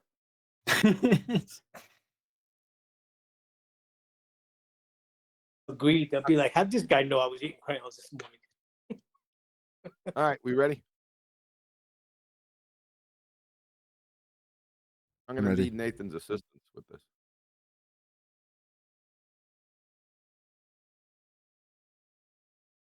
Hello out Nathan. there. I said, I'm ready. Nathan, Coffee. Your I said. assistance has been requested. Somebody said, Nathan. I'm ready. I did say I'm ready. I was just rumpus. You didn't hear me. Hey, do me a favor. go ahead and go to Ballbusters. I want you to pull up Gordzilla's super chat. We got a little message here for you. You went over it earlier today. We're going to go over it again.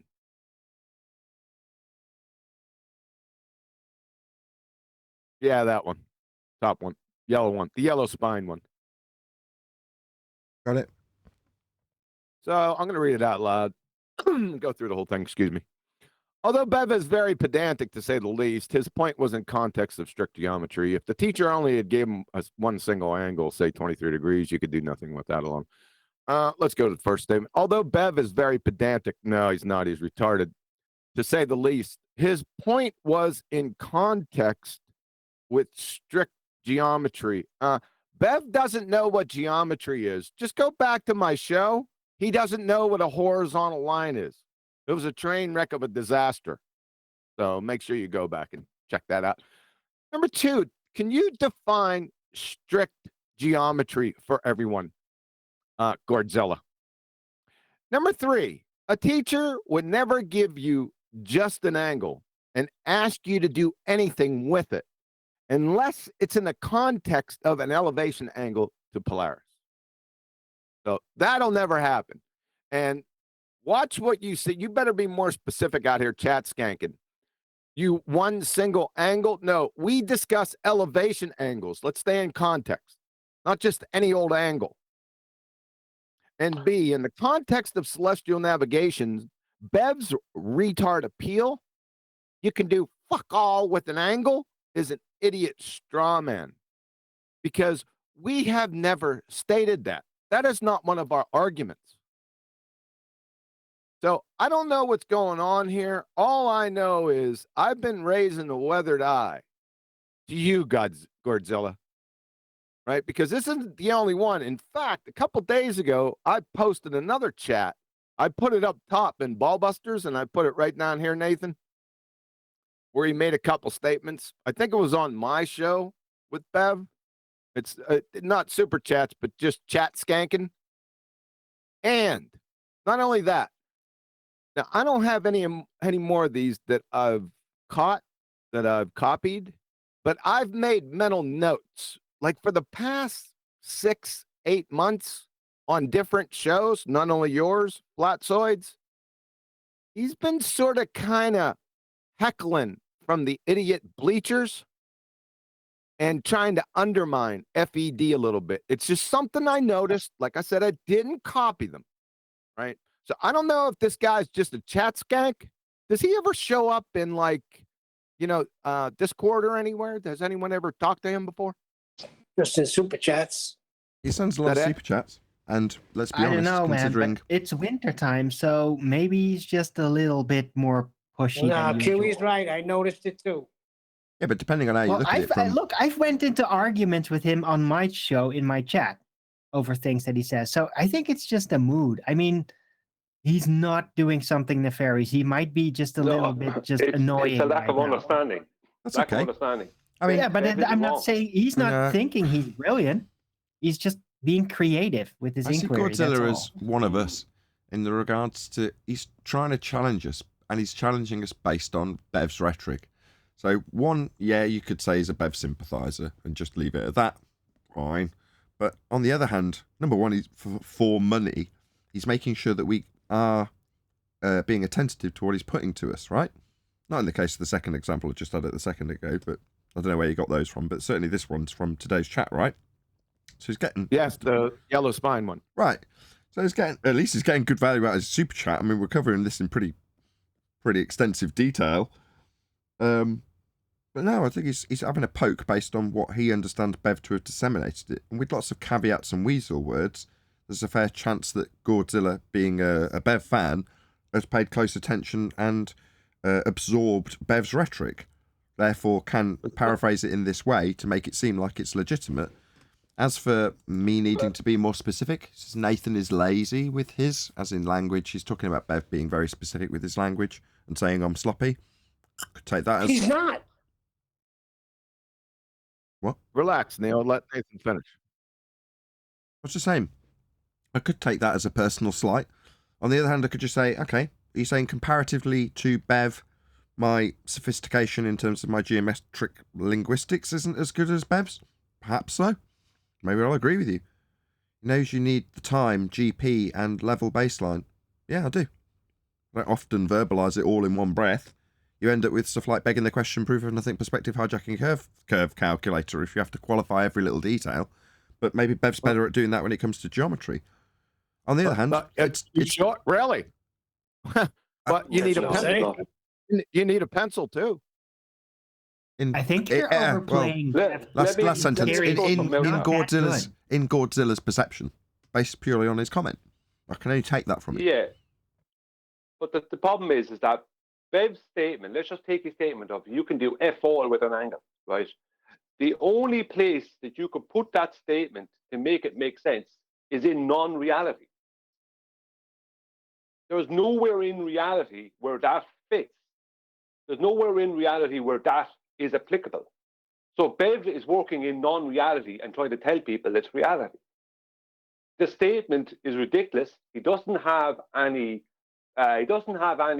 humility to admit that it's stupid and wrong. I don't care why or who he originally said it to. It's wrong. So But they leave out the word elevation. It was me. Yeah, but It was but me. it doesn't matter. Just Hold on, angle I'll just answer that. It was me that he originally said it to. When I went in and tried, like you've done, Brian, to explain to him how elevation angle works. And his response to me... he said it originally to Ruhif, Nathan. Originally he said it to Ruhif. No, he didn't. He said it to me before you. He said it to me. Ruhif. He said it... Oh, my God. No, he said... He didn't. He said this to Ruhif. Yeah, no, he did. He originally said it to me in response to me putting the elevation angle argument to him on his show, which he didn't publish. So while you might be unaware that this was originally put to me, and I didn't use it as a defence yesterday... Oh, we're still recording. Don't perceive this as me using this as a defence. It's not. It's not necessary either. Because I don't need to rely on it, and I can't prove it. But he originally put it to me. When I put the elevation angle argument to him, his response off the cuff was to blart out to me, you can do fuck all with an angle, while I'm telling him precisely what he can do with an angle. So that's where he originally put it to me. No, You're wrong. That's wrong. You're wrong. No, Nathan, that's wrong, I was on the show way before you. Hang on, And Nathan. he said it to me. Yeah, he's been saying it for a long time, Nathan. That's not something new. This is well before you went onto the show. That's only a few months ago. He's saying this for ages. Yeah, this is not something new. But it doesn't matter when he started saying it. The point is, Exactly. is that doesn't. Who cares? The point is that it's wrong. He's wrong, and anyone who follows him and tries to support him is wrong. So Godzilla is wrong. He doesn't understand. Try and put that into a realistic situation, because look at the situation Godzilla detailed, where a teacher hands a student a 23-degree angle, right? No one's teacher is ever going to do that. He's going to say, do something with that. Do you know what I mean? He's not going to go, there's a 23-degree angle, class over. And the fact that he's making a 23-degree angle to give to the student is doing something with it. The professor is doing something with the angle he's after creating. So there's never, nobody standing out on beaches measuring angles for nothing. No one's doing that. You know, someone put Bev's example or Bev's statement into a real world example, not nonsense that doesn't happen, and you won't be able to do it. Remember, Bev learns about heliocentrism from Blue Marble Science. That should tell you all you need to know about it. Yeah.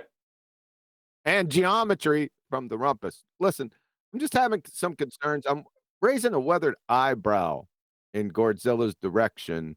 Like I said, I didn't copy the previous ones, but I seen him trying to undermine some stuff when Witsit was around too, and with quantum mechanics. So listen, Godzilla, if you want to tug on Superman's cake, Timmy, I'm going to smoke your ass.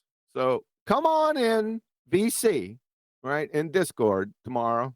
Set up an appointment, and we'll go over some of your comments. Or alternatively, if you want to continue to have the conversation via Super Chat, that's also cool. I mean, obviously, that's fine too. Yeah. Smash the Super Chat.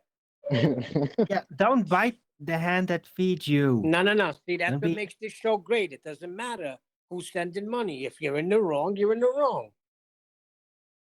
But you can just call out when somebody's wrong. Doesn't mean you have to like attack them or get paranoid about them. Sorry, go. You're going to be the Godzilla sympathizer now, Chuck. Why not? Put me on the list. I don't care. Yeah, me too. Hit him with the wall, chocolate. Y'all never came off. Does Godzilla need sympathizing for? He's simping for Bev, not the other way around, right? No, not really.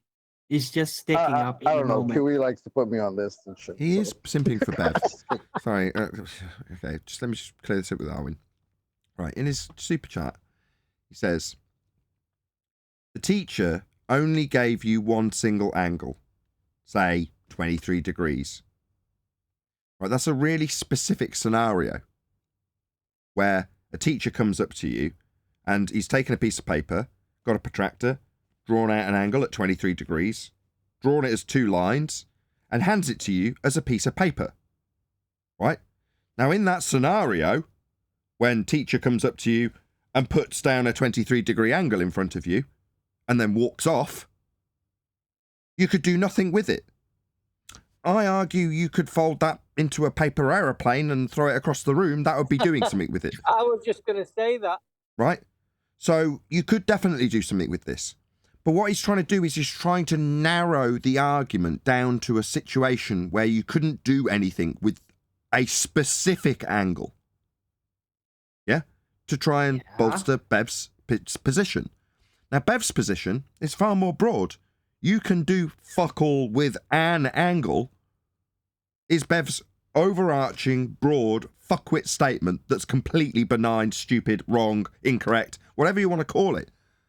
But if you try, you can say, nah, I can come up with a scenario for a specific angle that you couldn't do anything with.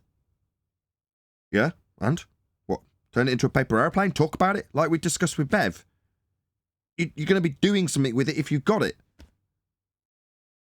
Otherwise, it's purposeless, right? But the point of the end bit, it being purposeless in this scenario, is to take away from the purpose we use angles for.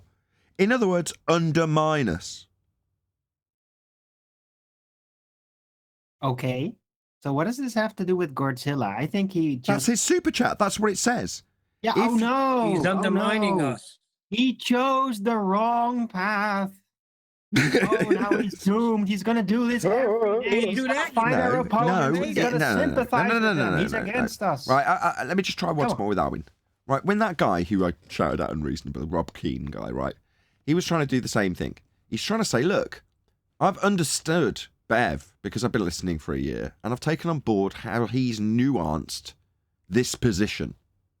Now, Godzilla in this instance is trying to do the same. He's trying to nuance his understanding of Bev's position when Bev's qualified it. Presumably for many boring hours. But to the point where someone like Godzilla can... He's a Bev-apologist. Okay. The idiot straw man position. Yeah, we've already covered this. We could just say, yeah, it's just simping for Bev. Okay. Oh, no. Well, that doesn't mean that he's going to be tenaciously doing that from now on. It's just that he had his response. It did. Look, guys, he's been listening. That show yesterday was super intense. Okay? Godzilla, right? For $13.99, you can super chat whatever the hell you like. Oh, I hope he continues. I hope he continues. Like I said, it's been a pattern. I'm going to say this for the third time. I've seen them before on other people's channels. It's not just this. On other people's channels that were undermining it. Now, some of them were sort of backhanded slights. It raised a weathered eye. It didn't promote me to go ahead and copy it and say, oh, I'm going after him. It's nothing like that. It's just something I've been noticing. But now this has been going on for about 6 to 8 months now. So it's not a recent thing. But I'm just saying, I'm very keen to terrorist sympathizers. And it raises a weathered eye, is all I'm saying. So am I. He's not a terrorist sympathizer. He's just a bit of a cheeky bastard. That's all. Yeah, but he was lining up with Witcher too, back when we were having that debate with him. He was throwing in some schneid He remarks. just likes to poke the situation sometimes. Okay, so that's what he does. So you think he's trying to be our producers? Yeah, in a way. Yeah, good analogy. Yeah. Bit of a stretch, but yeah. Yeah, indeed. Well, that's fine. Like I said, that's fine. Like I said, if he wants to tug on Superman's cape, there's no problem with that. I have no issue with it, little Timmy. But you tug a little bit more, and turn around and smoke your ass. You understand that, son? Also, smash the super chat to support this channel. Chocolate. Am I misreading this, or am I just seeing somebody that's got an opinion that needs dealing with still? He's not. There's nothing nefarious. He's just, and he's even put it in a super chat. I don't see what's there. I just disagree with his point, and for some reason, he's trying to excuse this non-nuance that Bev's trying to make. Because I just disagree with that. That's all. There's no need to provide any of the aspersions. I don't see any other reason to think other than fundamentally he doesn't get the point we're making. In the interest of balance, in the interest of balance, we should crucify Godzilla as an example to all of the super chats. Well, leave the koalas alone. I think it's because what we don't see is that people spend a lot of time strawmanning us.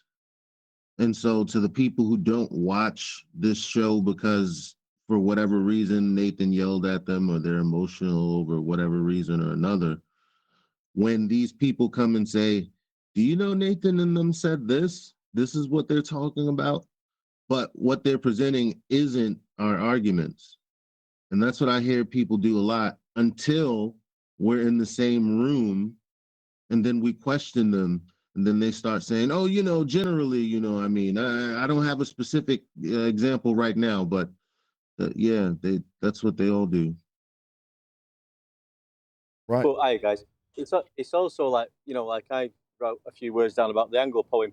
I might be getting a few things wrong when I write a poem, not against you guys, but some of my facts might not be correct, but it rhymes with the last word I wrote in the previous. Jeez, what is that? That's brilliant. It's called poetic license. Hey, poetic license. Yeah, hidden meanings and poetic licenses. You can get away with fucking murder. Right. Hey, are you saying that Bev's a poet?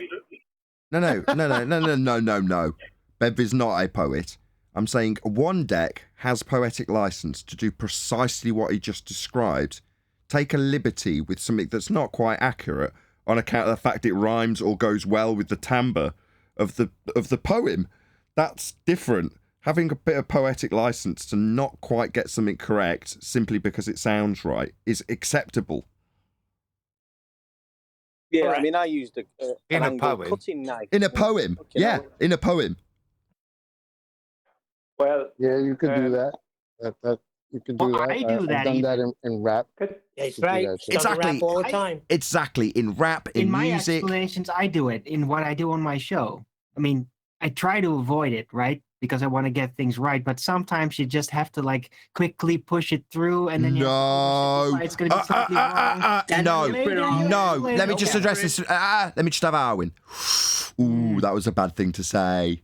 No. That's where the line's drawn.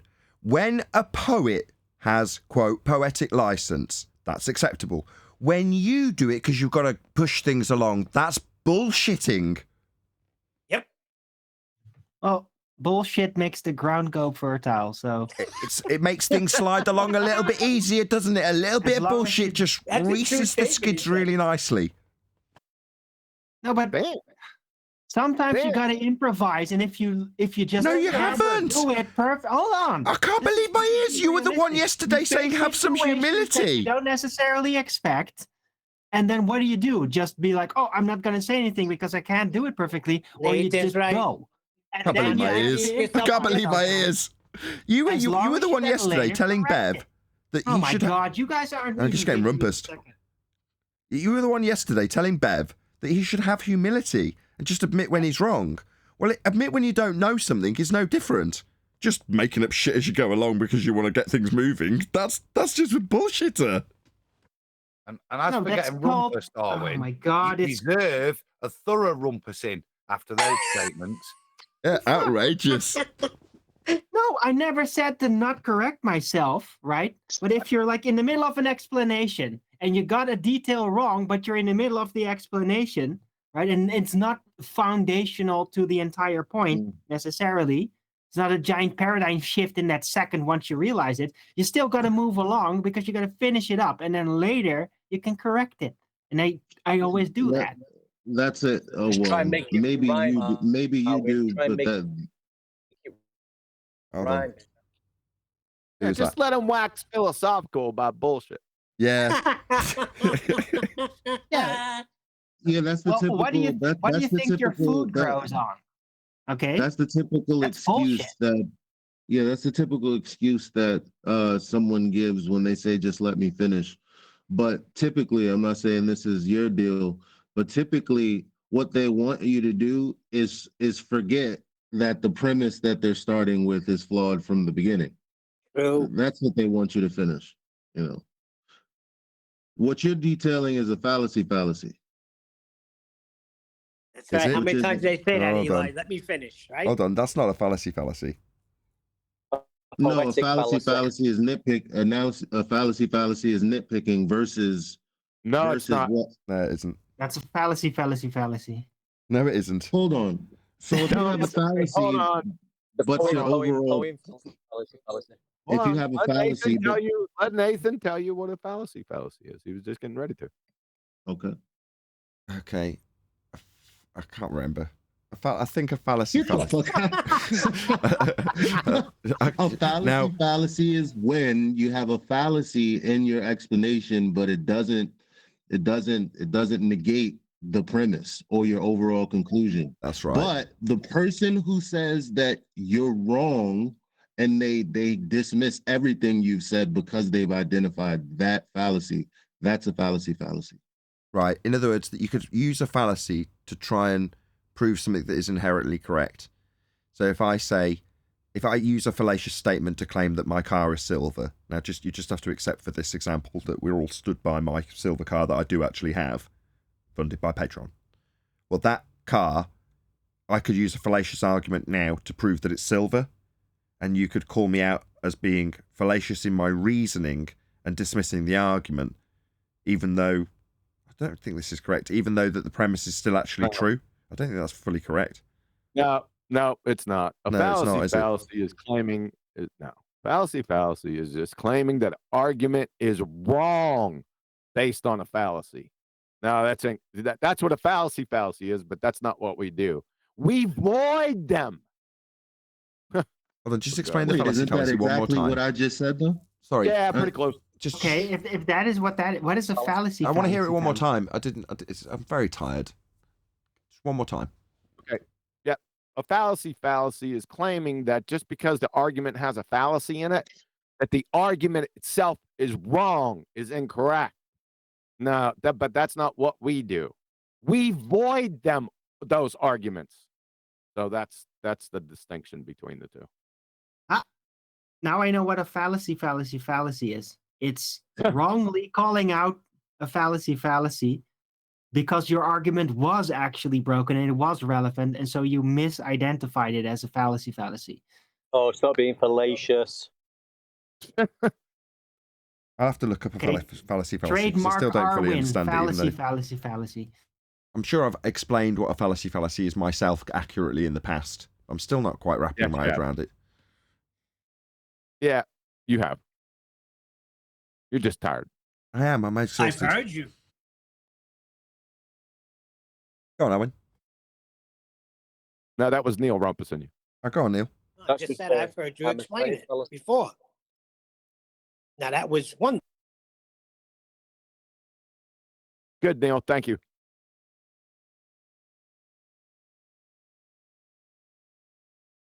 So the moral of the story is that people, even if you're chat skanking, there is a weathered eye watching, just to let you know.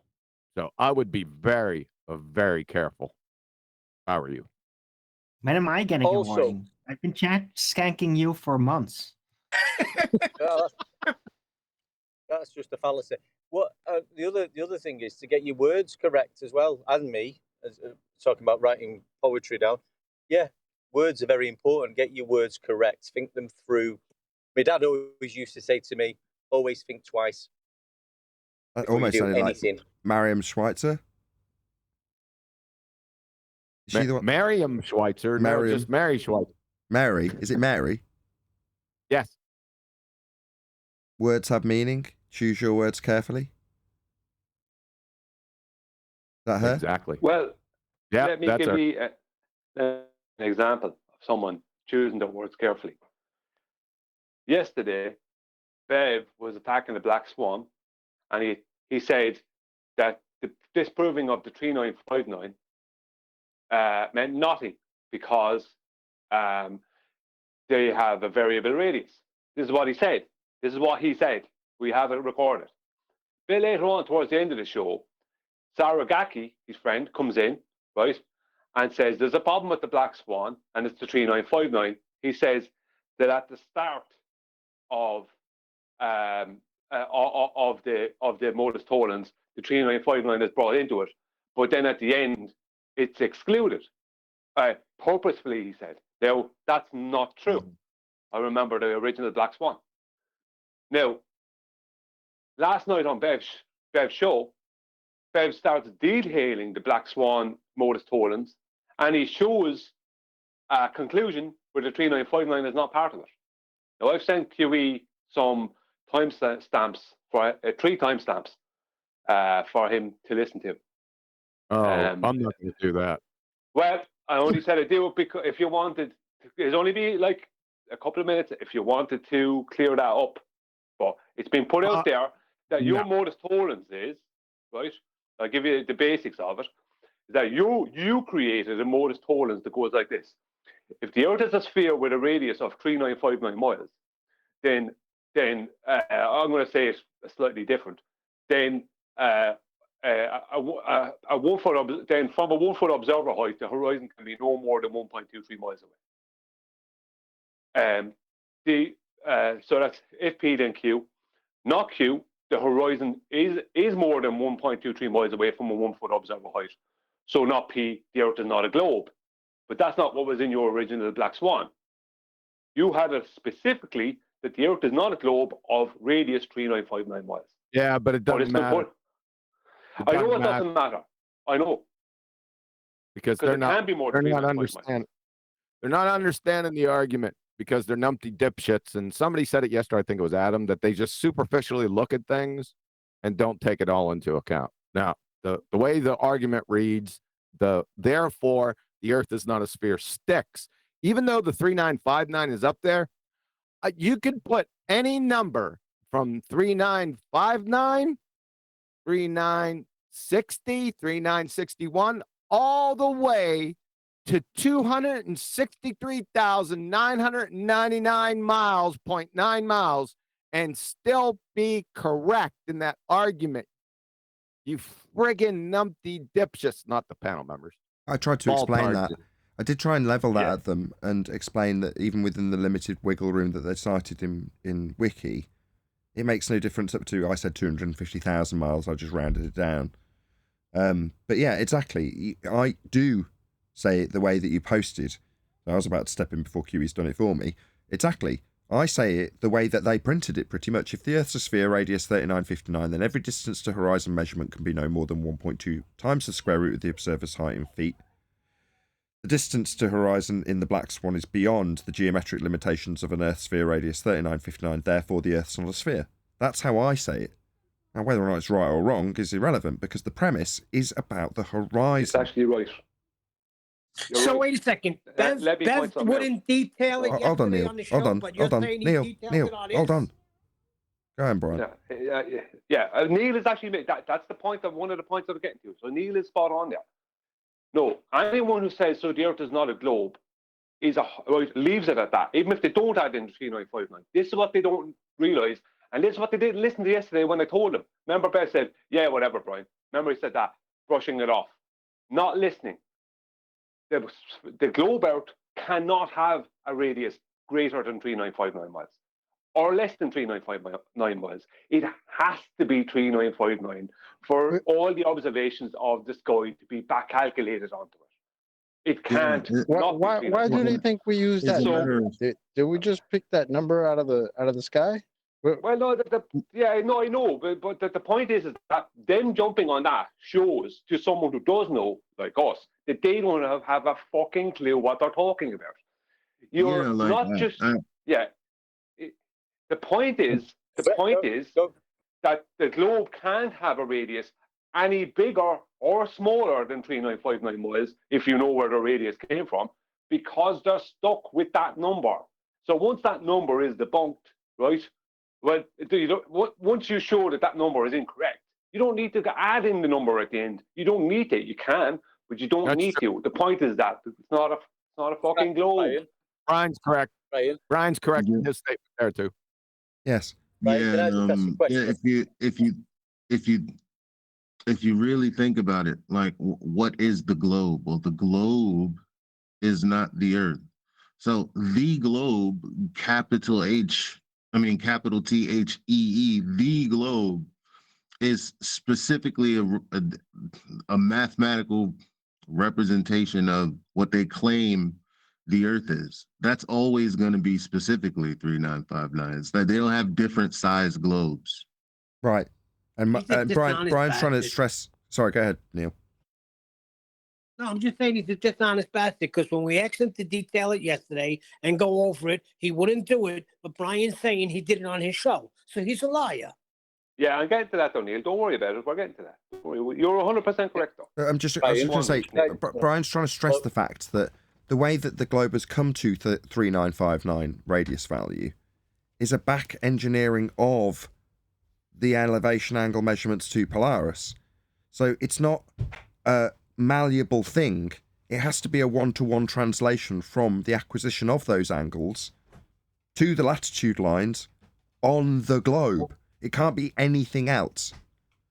As soon as you break it, that's it. Yeah. It's game over. It can't change. So when they say it's got a variable radius, Brian's getting frustrated, and I can sense why, because he's saying that claim that they've accepted on behalf of bloody Blue Marble, which is pretty pathetic in itself, demonstrates that they don't have a comprehensive understanding of why debunking 3959 obliterates the globe, because they don't understand the necessity for it to back calculate into angles on maps. They don't understand that.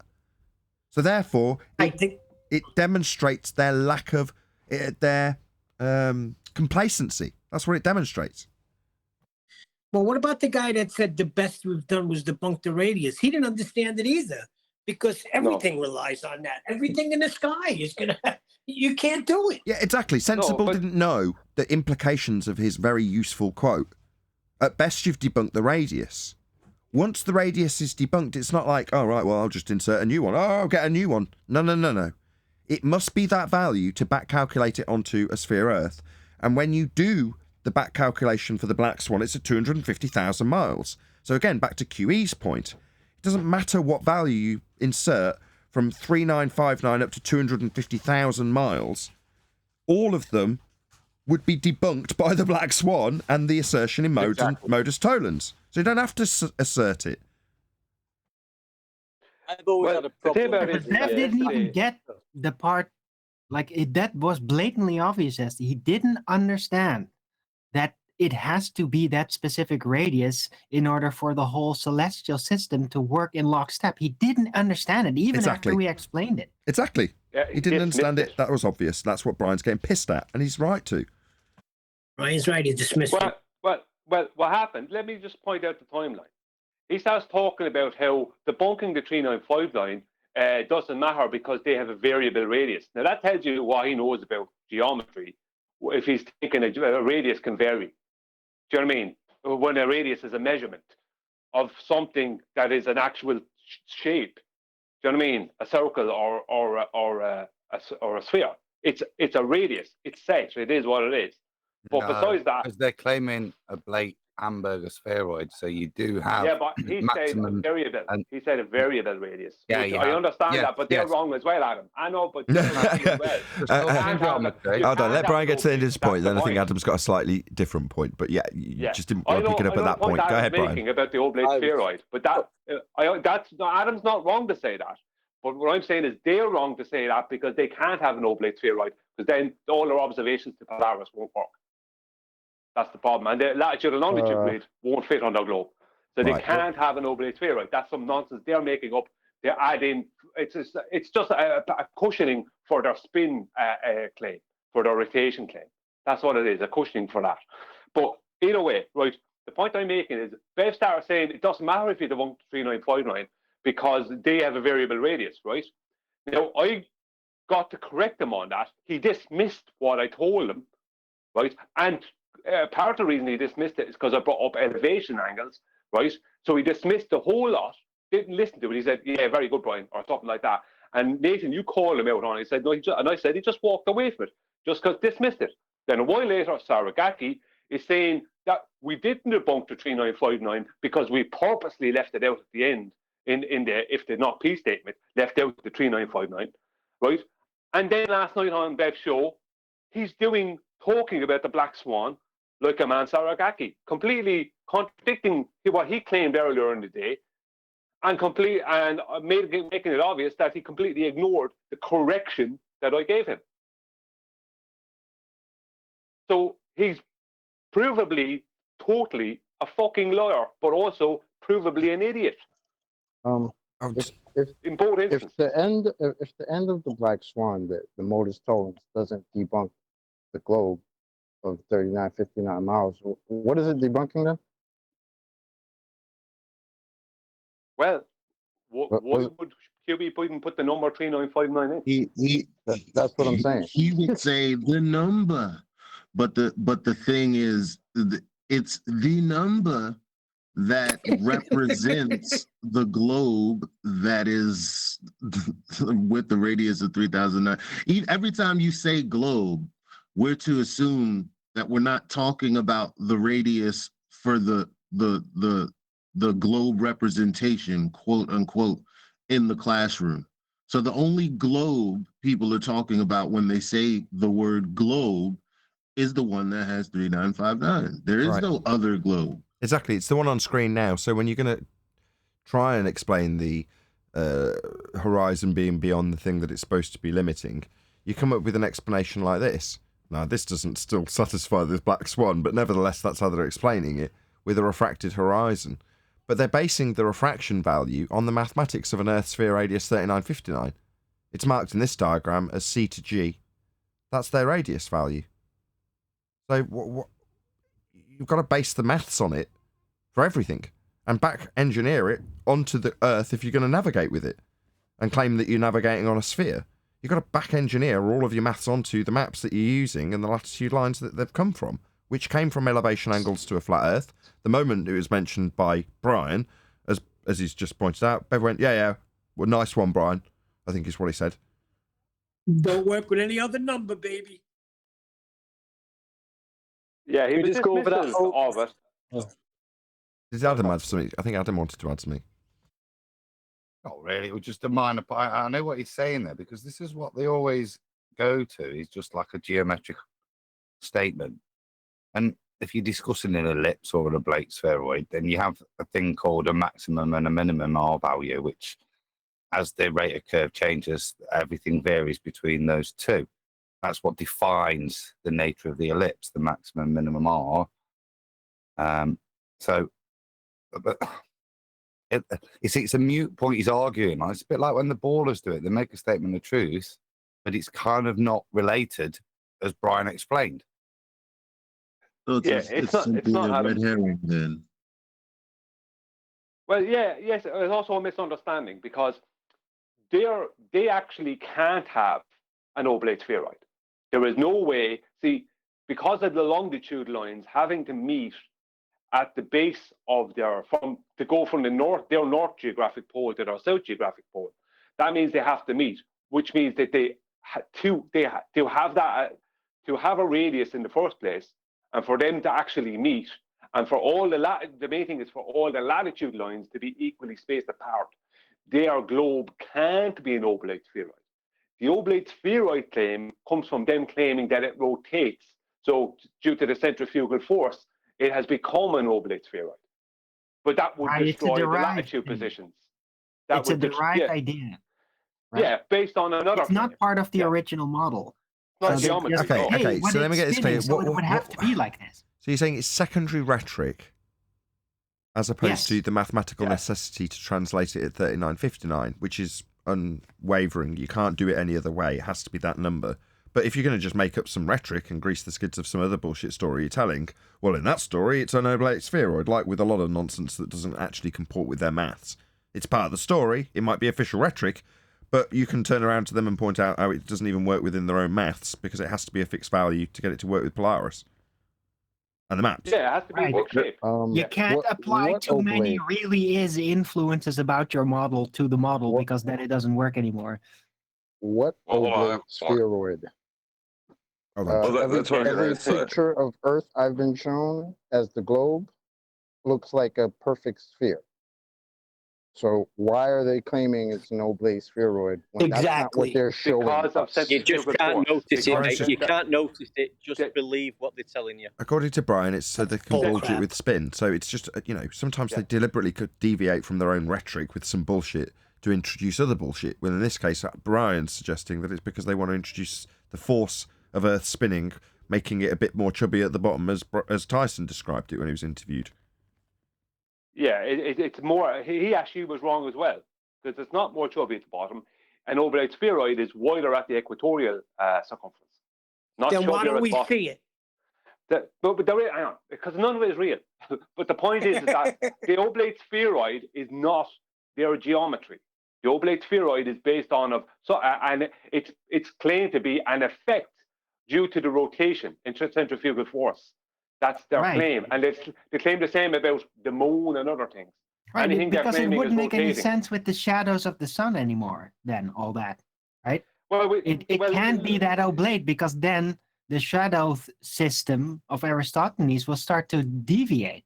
That's a good point. Well, yeah, look at the moon phases. The moon phases would show an oblate shadow, if it was within their model. Not saying that the moon phases are caused by their model, but I'm just saying within their model how they explain moon phases. But it doesn't matter because none of it matters because the geometry, right, that they must adhere to has to be a perfect sphere because the latitude and longitude grid won't fit. None of it will work. Right. It's only a secondary claim that's not part of their geometry. So anyone who brings up their oblate spheroid claim is talking. It means they don't understand it. Exactly. They have no clue, right, Brian? Okay. They're not getting it. John and Adam. It's the more contemporary little tricksy that, Neil deGrasse Tyson brought forth. It's his thing. I mean, everybody associates pear-shaped with him. I've never really heard other people reference it unless they were referencing Neil deGrasse Tyson. Have you? Sure, I'm sure you could dig it out. I know it's part of their actual rhetoric. I don't think it's just Tyson saying that. Anyway, Adam and John, if Adam's around. He's been waiting for ages. If he has, probably not. No, I spoke. Thanks. Go ahead. Oh, you spoke? No, I okay. did. I said a bit about ours, yeah. Okay. Ours, John. John, you were trying to get a word in. You can have the last word. Which John? Can I have the last word? Refracted curvature. Unless he's disappeared, which he may have. In which case. I was just gonna tell you guys, it's been great. I'm gonna take a good hiatus from the subject for a bit, and whoa.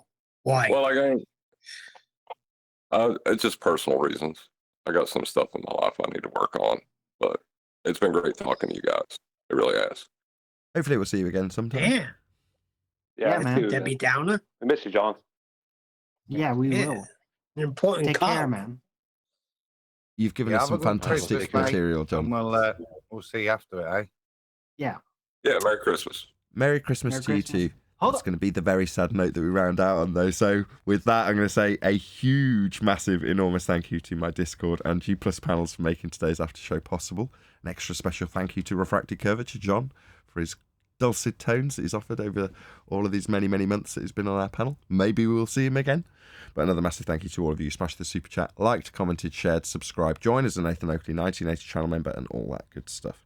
I've been Nathan Oakley, and I will see you all in the next video.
What a lovely day!